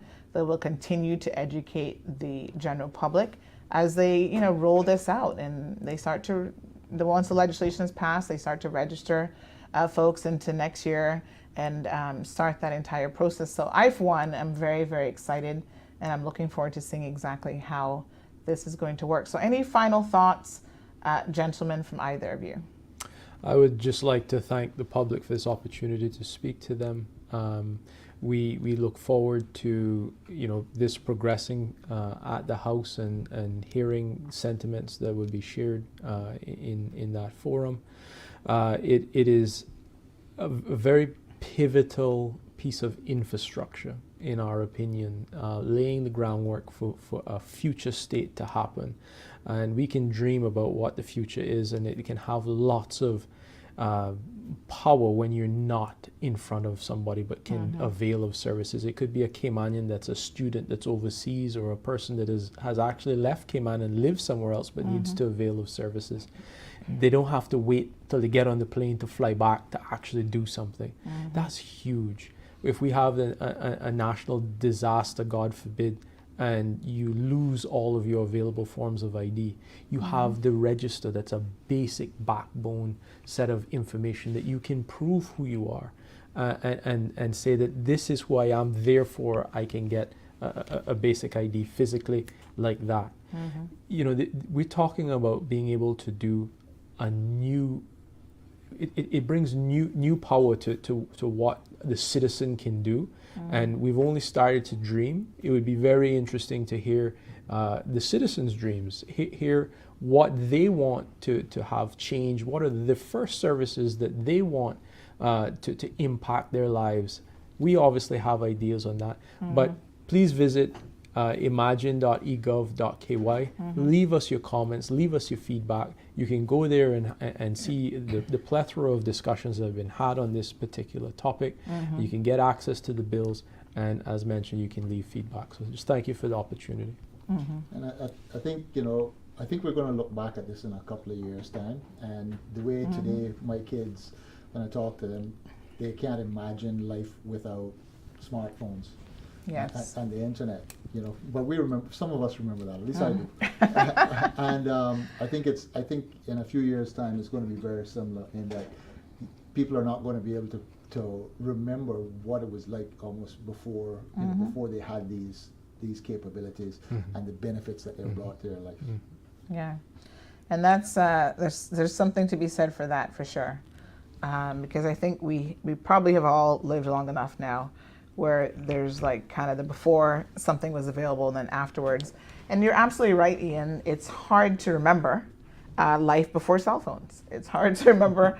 In fact, it's getting harder to remember life before smartphones. That's right. You know, back in the day with the old school Nokia, that's probably still in a drawer somewhere and probably still rings if you charge it. StarTAC. But you know, we more and more embrace the technology that is available to us, and you know, we're always begging government to get with the program. You know, innovate. You know, offer us more for cheaper and more efficiency, and you know, we're asking government to do all of these things. And it just strikes me as quite coincidental when government is trying to get there. We still want to put roadblocks in the way. But sometimes it's just a matter of us trying to sort out in our minds how we become part of the change that we want to see as well. So thank you both very, very much for this informative interview. And again, folks, if you have any questions or additional comments for the team, just repeat the website address.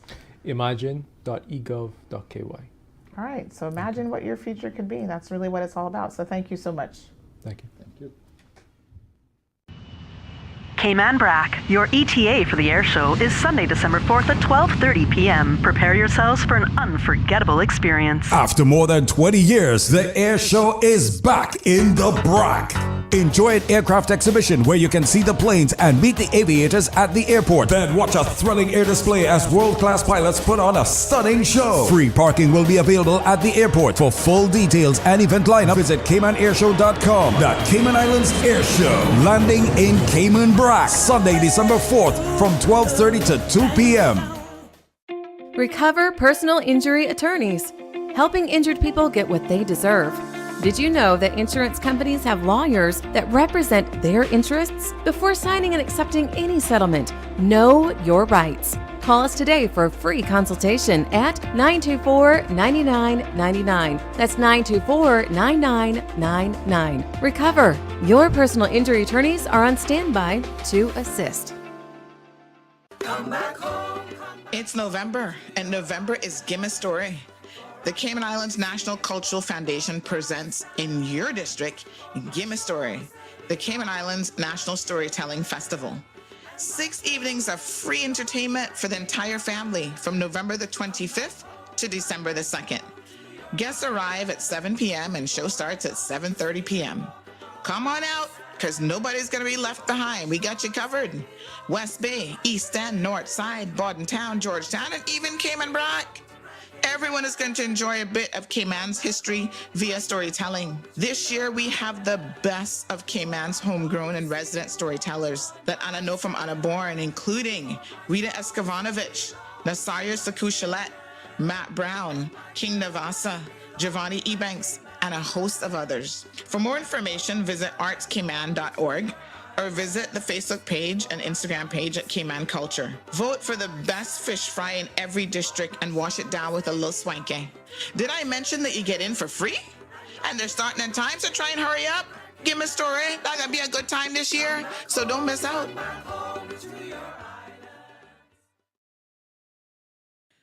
All right, folks. So the next thing that we need to clarify is something to do with the Anti-Corruption Amendment Bill 2002. A couple weeks ago, maybe a week or two ago, Loop Alric did an article, and the title of that article was something like, MPs are, let me see if I can find it on my phone, that MPs are making it easier to be held accountable under the anti-corruption legislation. Now, quite frankly, when I got this, people sent it to me naturally. I don't really read other newspapers for the most part. That's about 99% accurate. The headline said, Parliament to make it harder to convict MPs for abuse of public office, dated November the 11th. So I saw the headline and I thought to myself, well, gee, that doesn't make any sense. I couldn't see this government, and certainly not this premier, who named his very government packed, and the A stands for accountability. How on earth would he support such an initiative? Well, the devil's in the details. And this has been a colossal, in my opinion, misstep of an article that has just gotten it wrong. Now listen, Alric is my friend. He's an attorney at law, but he's not a criminal attorney. And unless you have ever been to court as a criminal attorney, or you've even had the occasion to cover court cases, maybe he skipped this day in law school when they did it in criminal law, because everybody has to do some basic courses. Everybody does criminal law. You do tort. Constitutional was optional, but you have to do contract law. So maybe he missed the day that they talked about the different types of offenses. Because otherwise, this article doesn't make any sense, and I don't think he would purposely misrepresent the position. So according to the article, it says, according to a new bill seeking to amend the Anti-Corruption Act, it is proposed that it become more difficult to prove that a person is guilty of abuse of public office. This is according to a legislative gazette published on November the 7th. And then it talks about the specific provision of Section 17 of the Act, which currently states, and then the proposal, it says, being made by Parliament, although unseen by many people, will change this wording to require proof that a member of Parliament intentionally, and it has intentionally in bold, abused his or her authority of office in directing a thing to be done. It says by having to prove an MP's intent, the job of the Anti-Corruption Commission may now be harder. But that doesn't make any sense. It goes on to talk about how difficult intent can be. It's incredibly complex exercise and blah, blah, blah. Listen, anything under the anti-corruption law has in law what we call a mens rea. So here's criminal law 101. You do something, there's two elements to it unless it is what is called a strict liability offense. Strict liability doesn't care what was in your head, whether it was negligent, intent, whatever. Strict liability says if you did it, you're guilty. We don't care. Accidental, purpose, whatever. And they're for very simple offenses. Not wearing your seatbelt, we don't care what you intended to do. Strict liability. Speeding, don't care if you had an excuse. Don't care whatever. The only question that the court has to satisfy itself and the prosecution has to prove is that you were speeding. That's like when you get issued a speeding ticket, you can't be like, oh, I was running to my grandma's house and I'm Little Red Riding Hood and I had to hurry up and get to her because the big bad wolf was going to be eating her. The court don't care. It doesn't matter, sir, madam. You were speeding. The fines are $50 for every whatever over the speed limit. This is what you have to pay. So you're guilty just by the very commission of the act. Any more serious offense requires some degree of intent. And intent can be defined in numerous ways. Okay? It could be negligence. It can use terms like intentionally doing something. It might not be that you premeditated it, but in the moment you struck somebody upside the head with a rock. Hey, you don't strike somebody upside the head with a rock without knowing that the likely outcome of that would be some sort of injury to that individual. And a lot of times the act itself, from the act itself, flows that it was foreseeable. So therefore the intent is there. But every section has to, whatever the legislation is, you have to read it to understand what the intent element is. And he is right when he says that it's complex. And I think it was so complex that he has missed the point entirely.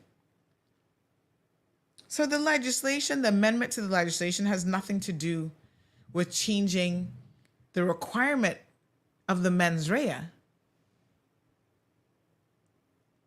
And that was completely missed. It's unfortunate because what has now happened is this article is out there. It is misleading at best and completely wrong, more accurately. And once again, there are people who jumped up on the opportunity to want to say, oh my God, how can this government do this? Sit down with any criminal lawyer worth their salt, and they will tell you when they read this article and they read what is being proposed, because of their understanding of the law, they will tell you that unfortunately, Alric got it wrong. Happens to the best of us. He just got it wrong. Like I said, maybe he missed that day in criminal law when they talked about the mens rea, and he doesn't understand that when you compare the two, nothing has changed in relation to the mens rea. In fact, it's so illogical that the mens rea or the intent requirement would be watered down or removed when you are increasing the penalty. In criminal law, that wouldn't make any sense. Those two are opposite, polar opposites, right? You're increasing the penalty, but you're going to water down the requirement? It's just illogical. Makes no sense. Nobody would do that. And to be quite fair to this government and other governments, a lot of legislation is brought. They will say, okay, this is more or less what we're trying to achieve. They're not the ones sitting down writing the legislation or choosing the words. That's why they pay and bring in so-called expert legal drafters. Those individuals have experience in other Commonwealth jurisdictions writing legislation. Oftentimes they're trying to, line it up with anti-corruption legislation in this particular example, akin to other pieces of anti-corruption legislation in other places in the world. Nobody in their right mind in any modern day democratic society is going to be seeking to water down what is required to stamp out corruption in their own governments. Well, certainly not this country, not at this moment in time.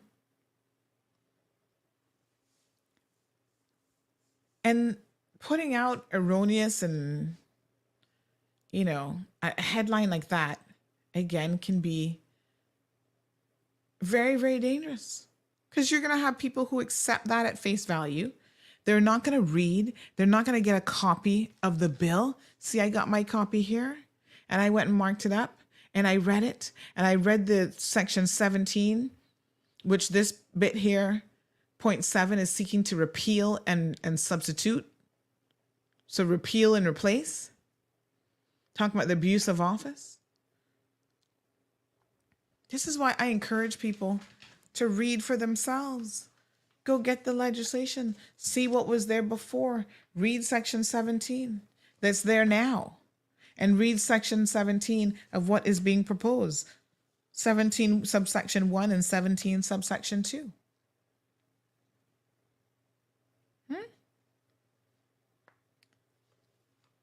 So, listen, if you don't understand something, normally there's somebody out there who does. Lean on the people who have the knowledge and the information. Laws can be complex. I'm not expecting Alric or any writer out there to understand a lot of these things. Sometimes I myself don't understand something, although I sit there in court all the time. And I will ask. I've got good relationships with people, a lot of the lawyers, and members of the prosecution and so on and so forth, they'll ask, what is this? I was watching a case recently. I told you guys about it. The young lady from East End who was being charged under the abuse of, I forget what her exact charge was, but abuse of office. It wasn't abuse of office. It was abuse of, I can't remember the exact charge right now. But anyway, accessing a record. So it went against the data protection law, right? Accessing someone's record without having the lawful excuse. And they were going back and forth on what is the required mens rea for the offense? What does the prosecution have to prove? How high is that intent bar? Did it have to prove that she knew she was breaching the law and that she was out to breach the law? No, it didn't.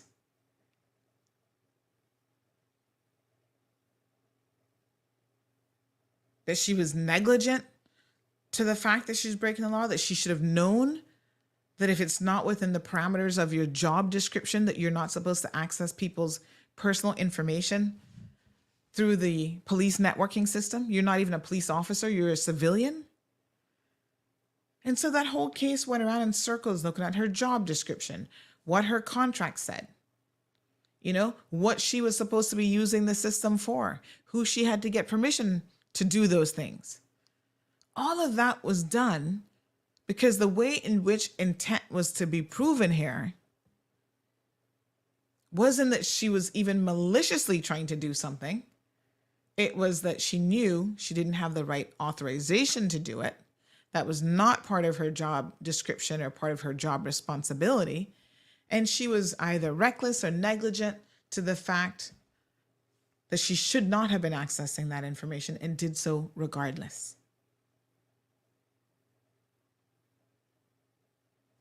Read the section, folks, of the law. So in order to get some clarity on it, we asked the Premier to sit down with us and provide some commentary on this. And the other important thing that you must do when you're reading bills is there's a whole section at the beginning of it. This is common sort of knowledge, right? And it talks about at the beginning objections, the memorandum of objections and reasons. And it'll talk about for each clause that they're seeking to change. Yeah. Why they're seeking to change it. What's the driving reason behind it? And so it specifically says here that clause 7 repeals section 17 of the Principal Act and substitutes a new section 17, which reclassifies the offense of abuse of office as an indictable offense, not a summary offense, not something that can be dealt with in summary court, something that is dealt with in grand court, and increases the penalty attached to the offense. Grand court offenses, I would have to say at least 99% of them, you've got to be able to show intent. Statutory rape is probably the only real example I can think of for more serious offense that, again, zero intent is required. The only question they're going to ask you is, was the child under the age of 16? And we don't even call it statutory rape in this country. It's defilement of a minor or whatever the legislation says, but it's the same thing basically. And it doesn't matter what the person thought. They could have thought she was 50 years old. It's not going to matter. So I'm a bit surprised that Alwick didn't read or didn't make any mention of the objects and reasons and didn't look at clause 7, which makes it very, very clear that it's a reclassification of the offense so that's indictable.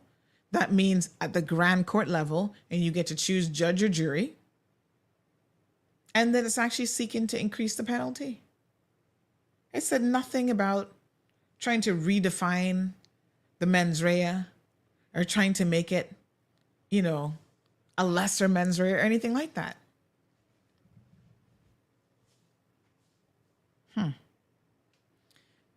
All I can say is just be careful with reading something and thinking that that might be Bible.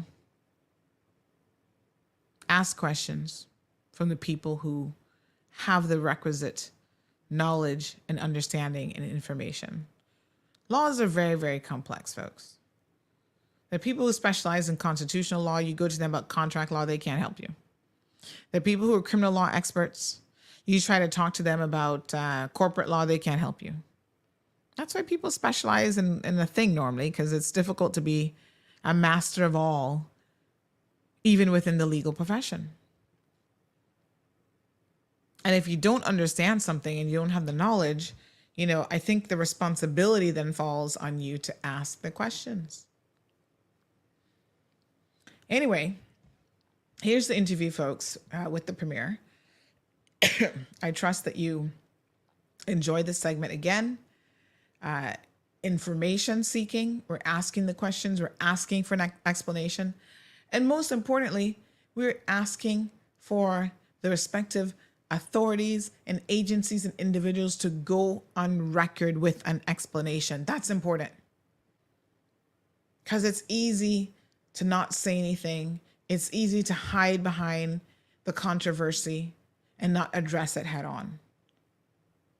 It takes away time from these people's schedule, but we expect them to do it. If the public has concerns and the public is saying, oh my God, how can the PAC government do this? Don't just ignore it and say, oh, the people know better. No, the people don't know any better.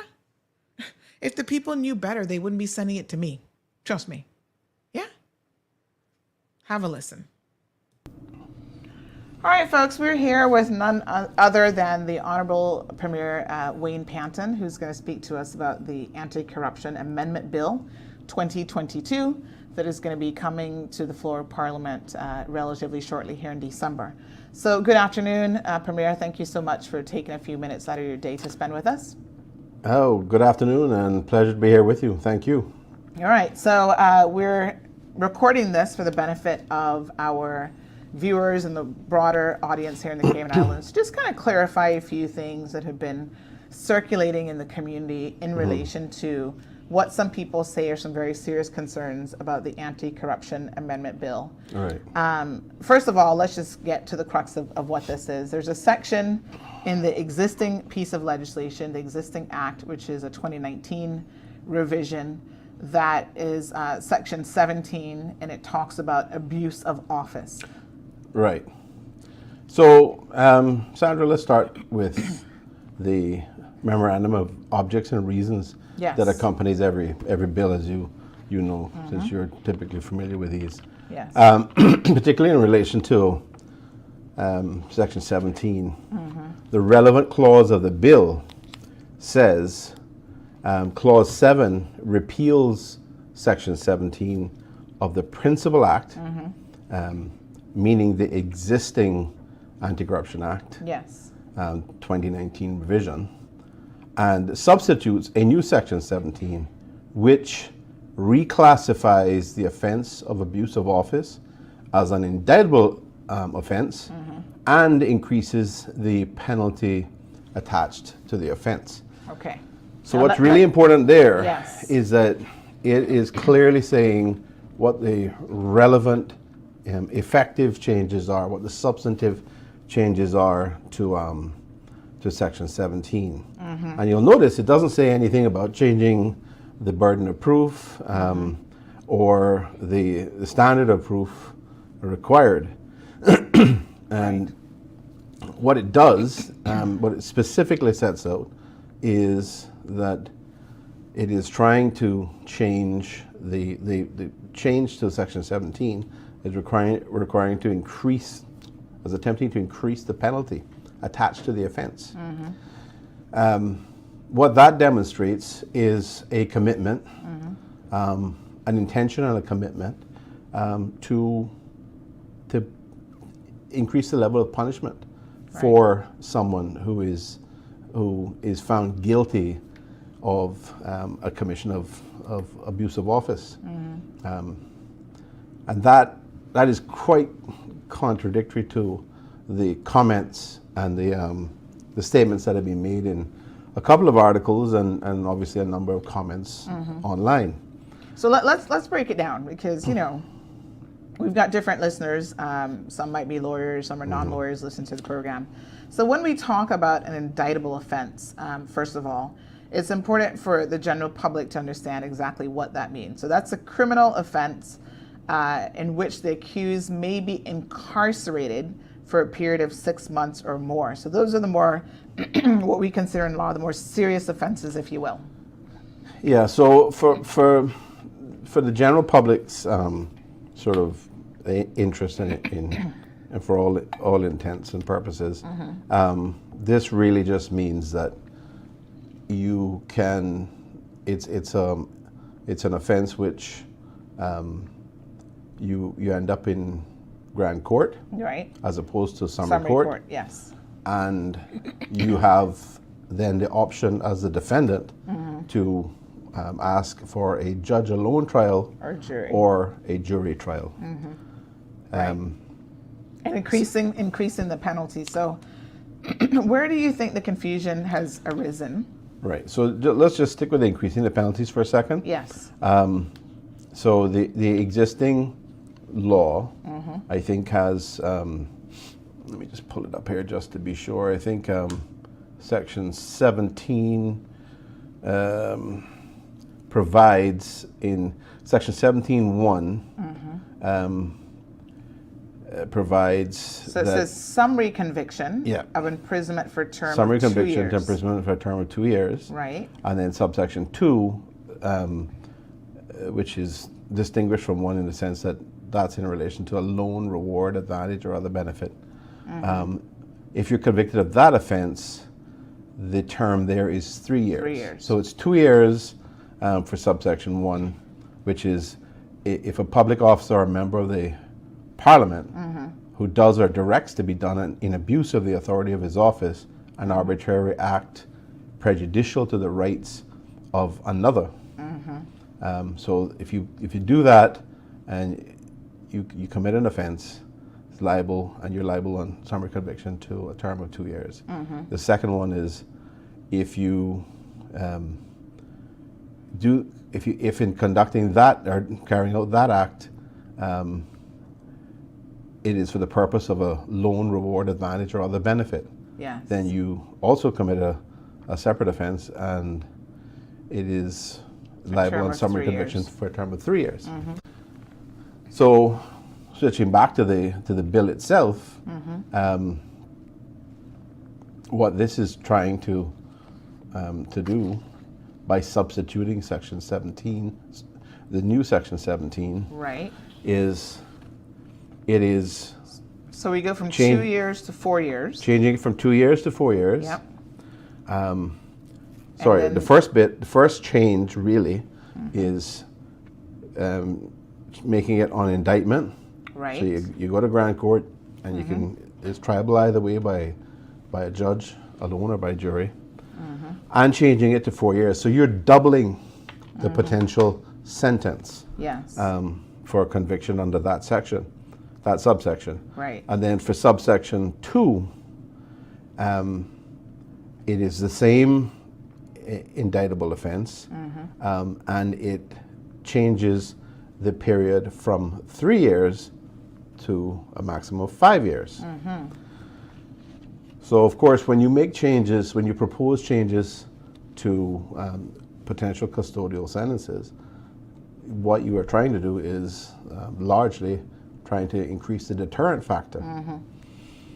Increase the level of punishment, right, so that people will think twice about engaging in anything like that. So that's effectively what the new Section 17 does. Now, where is the controversy? The original bill, the original law, the original Section 17 required the prosecution to be able to prove that you intended to do this, right? Right. It didn't specifically say intentionally. When the bill was done, this current bill was done, and the legislative drafting we're going through it, they're reflecting the ever-evolving sort of legislative style, drafting style.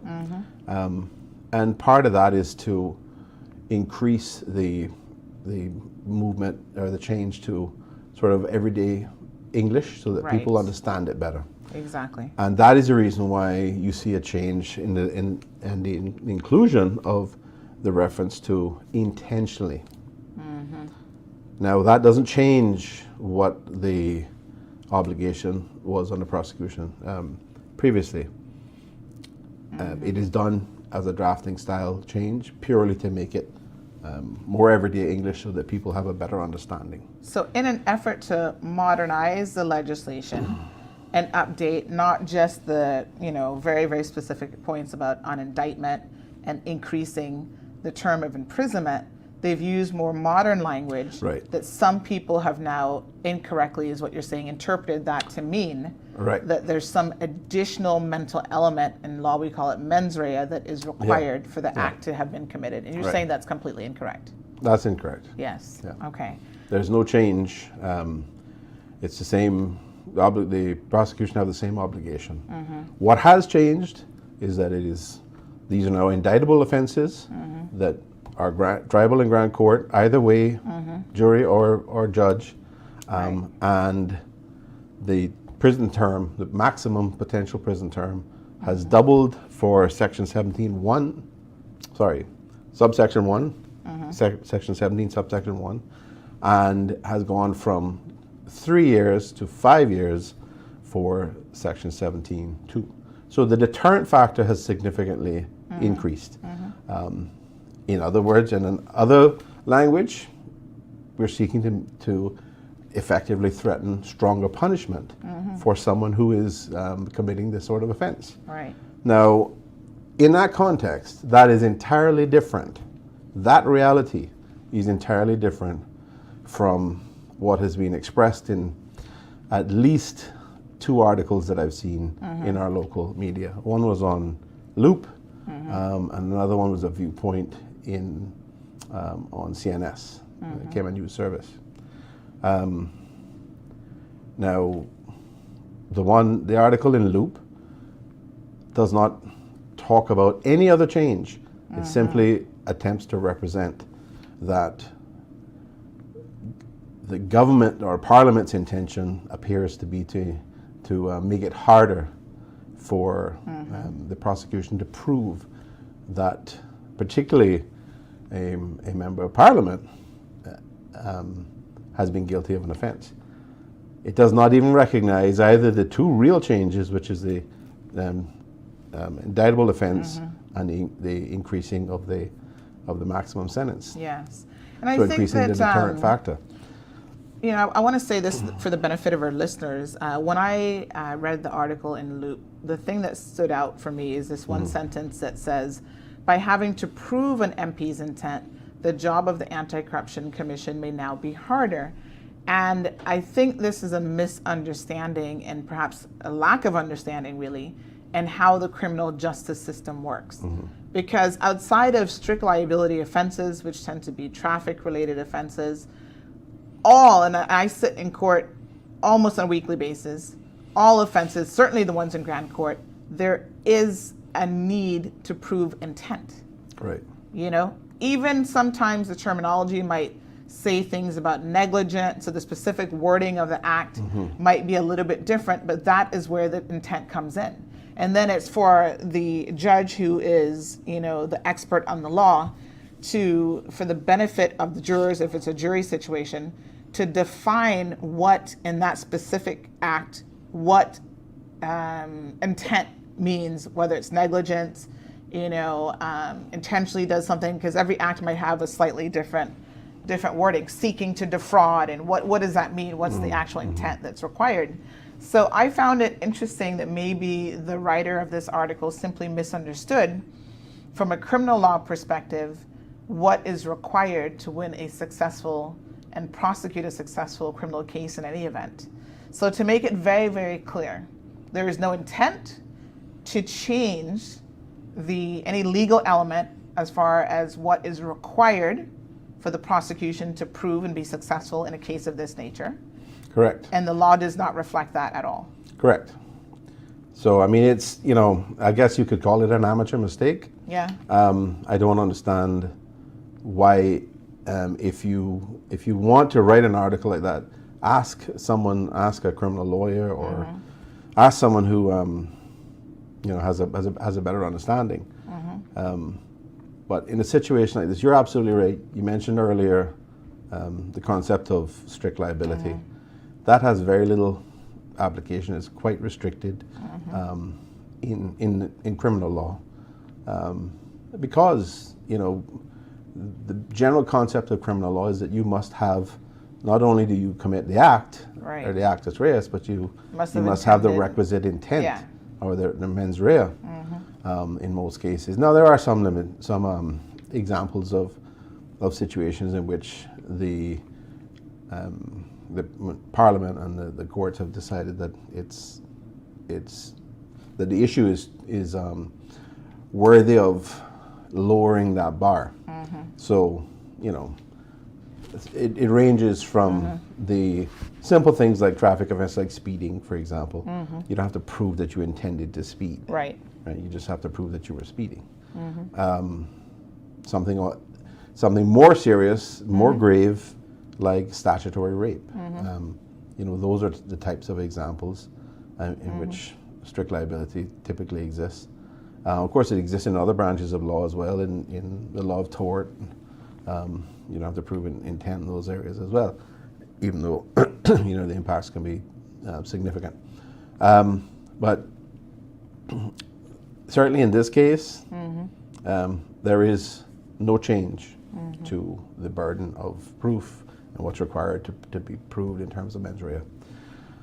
What is intended, as we have clearly set out, is simply changing it to indictable offense, grand court, and increasing the sentence in both of these subsections. So, I think it's very unfortunate when there's an attempt to mislead the public into feeling like that the very legislators that they elect to ensure that the law of the land reflects appropriate approaches to serious matters when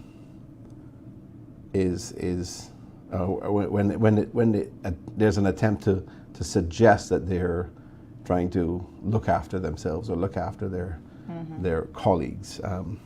And anybody who knows me would understand that I was just I'm the last person to turn to if you've done something wrong. You're going to take the consequences. Yeah.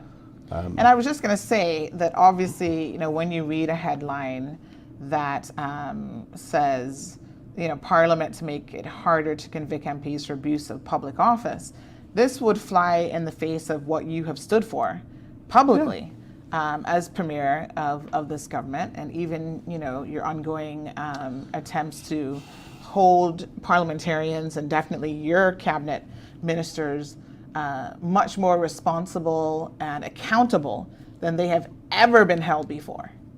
Yes, yes, that's correct. And of course, there may be people who will say, well, yes, you had some examples of some issues. Yeah, I didn't expect perfection. But I can say this, we did not have a code of conduct previously. So, of course, nobody can breach a code of conduct that doesn't exist. Right. Now we do have one. Now we're attempting to hold people in and their conduct in accordance with the standards that should be expected. And I think that is the right approach to take. We're seeking to do the same thing in relation to Parliament, members of Parliament, and the Parliamentary Code of Conduct. And where are we, just out of curiosity, with that? Well, I can tell you that I have all members of government signed up to a code of conduct. Way back in March of this year, the code of conduct was circulated, the draft code of conduct was circulated to all members of Parliament. The only individuals that I had any response from and comments from, questions from, were members of government. I did not get any questions from any member of the opposition. Okay. I have gone ahead and I've had my colleagues and myself signed up to our version of the code of conduct that we're going to be proposing to Parliament. Now, I have given that version to the Attorney General because remember the Attorney General and the Deputy Governor are ex officio members of Parliament as well. So it has provision for both of them to be bound by the same code of conduct. And the Attorney General is with the Attorney General right now. Okay. So I'm hoping to move that forward very quickly. But certainly in relation to this, I thought it was really important that the people of the country understand that your government is attempting to reflect changes to the law to assist in holding people more accountable, not to help to make it more difficult for them to be prosecuted for wrongdoing. Okay. And these changes, we don't actually just conjure these changes up from our own wish list. Changes like this actually come via conversations and discussion with the Anti-Corruption Commission, with the DPP's office, with the Attorney General's office, with legal drafting, and that is how, through a full consideration, that we end up with these provisions. And if what both articles seem to be saying is that the Anti-Corruption Commission, the members of the Anti-Corruption Commission, the members of legal drafting, the members of the Attorney General's chambers would all be deliberately trying to make it more difficult to prosecute some member of Parliament for wrongdoing. I would encourage them to speak out. If they think that that's where it came from, I mean, any of those offices I just spoke to, they can speak out. This provision, these changes have all come about as a result of a request from one or more of those offices to try to ensure that we have a stronger piece of legislation in place so that we can do a better job of holding people accountable and punishing wrongdoing in an appropriate, fair and balanced way. Yep. And ultimately stamping out corruption. Absolutely. Wherever it exists. Absolutely. Yes. Absolutely. Well, thank you for clarifying this. I hope that it's a bit of useful information, again, for the general public to see that perhaps the author of those articles was just a little bit misguided. And really, as Aunt Lottie used to say, making a hill out of a molehill. There's not much to it, folks. But it's important that it still is addressed because, in the face of not addressing these things head on, sometimes that will fuel the fire a bit more. So thank you again. We appreciate the direct responses. We appreciate you going through the respective sections of the law and explaining exactly what is transpiring. Anytime. Thank you very much for allowing me the opportunity to respond. All right, wonderful. Thank you. After more than 20 years, the Cayman Islands Air Show is back. It's all eyes to the sky on Saturday, December 3rd for a thrilling air show on 7 Mile Public Beach. Witness amazing aerobatic maneuvers as world-class pilots put on a stunning show. Then see the planes and meet the aviators at the Island Air Hangar. Parking permitted at designated sites with free shuttle buses to the events. For all the details and event lineup, visit CaymanAirShow.com. The Cayman Islands Air Show returns Saturday, December 3rd, 10 a.m. at 7 Mile Public Beach and 3 p.m. at the Island Air Hangar. Cayman Brac, your ETA for the air show is Sunday, December 4th at 12:30 p.m. Prepare yourselves for an unforgettable experience. After more than 20 years, the air show is back in the BRAC. Enjoy an aircraft exhibition where you can see the planes and meet the aviators at the airport. Then watch a thrilling air display as world-class pilots put on a stunning show. Free parking will be available at the airport. For full details and event lineup, visit CaymanAirShow.com. The Cayman Islands Air Show, landing in Cayman Brac, Sunday, December 4th from 12:30 to 2 p.m. Recover personal injury attorneys, helping injured people get what they deserve.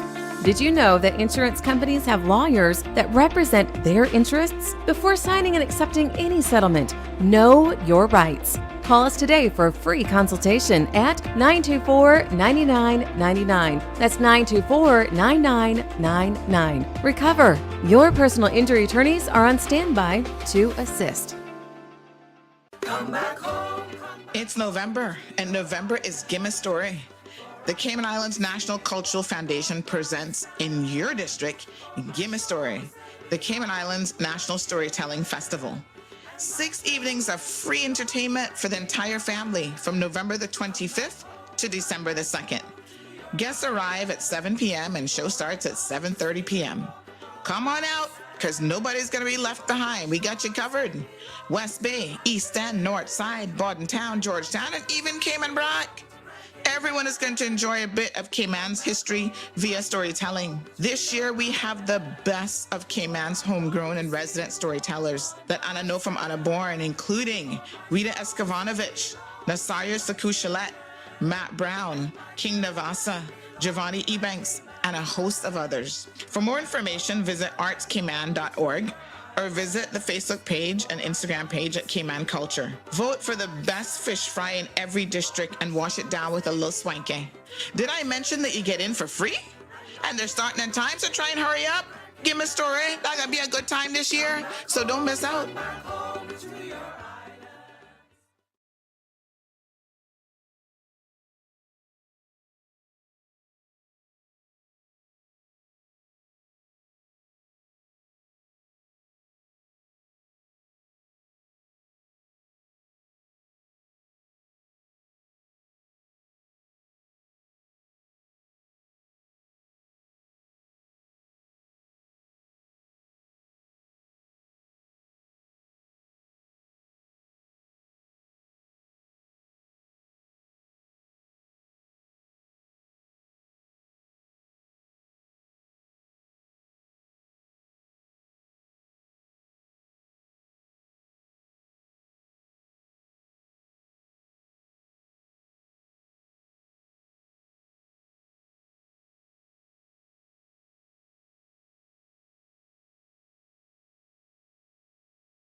Hello, I'm Kevin Watler, and this is your CMR Daily Buzz. As part of this year's local World AIDS Day activities, the Health Services Authority and Public Health Department will commemorate World AIDS Day with a week of free HIV and STI testing from Wednesday, November the 30th to Thursday, December 8th. The number of Cuban migrants in the Cayman Islands continues to increase as more migrants are arriving on island. Between Monday and Tuesday, 18 migrants arrived. 31-year-old Jerome Alexander Miller received a suspended sentence for assaulting a woman with a rock and causing injury to her scalp, chest, and lip. The court heard from the defense attorney that his client lost control outside a bar and acted out of character in August 2021. The 2022 Walkers Cayman Islands Marathon will take place this weekend on Sunday. The event is celebrating its 20th anniversary this year. A Christmas celebration, which is expected to bring local food and music together, will be hosted by the Ministry of Youth, Sports, Culture and Heritage on December 14th from 5 to 9 p.m. at the West Bay Heritage Park. Now for your CMR weather update, it's brought to you by WG Charters. Sunrise at 6:43, sunny skies with gusty winds during the day, then scattered thunderstorms at nighttime. When the temperature is at 86 degrees Fahrenheit and humidity at 71% like the forecast calls for, it will feel like it's in the mid-90s. Winds east-northeast at 20 to 30 miles per hour, and the sun sets at 5:45. At nighttime, the temperature falls to around 80 degrees Fahrenheit. Looking forward, the stronger winds will stick around until the beginning of next week. If you would like to know more on any of these stories, visit caymanmallroad.com or follow Cayman Mall Road on Facebook, Instagram, LinkedIn, Twitter, and YouTube. That's it for now on A Daily Buzz. Thank you for joining me. Please stay safe and God bless.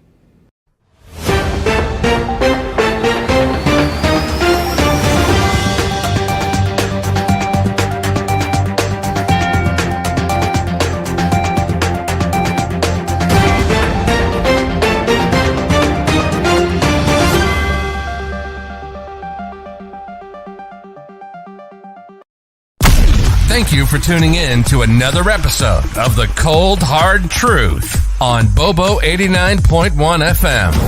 Cayman's #1 talk show is live weekdays from 7:30 a.m. Never miss an episode again. Watch anytime on CMR's Facebook and YouTube channels for the latest show episodes. Don't forget to follow us online on our social media channels and visit caymanmarlroad.com for all the latest news and community happenings.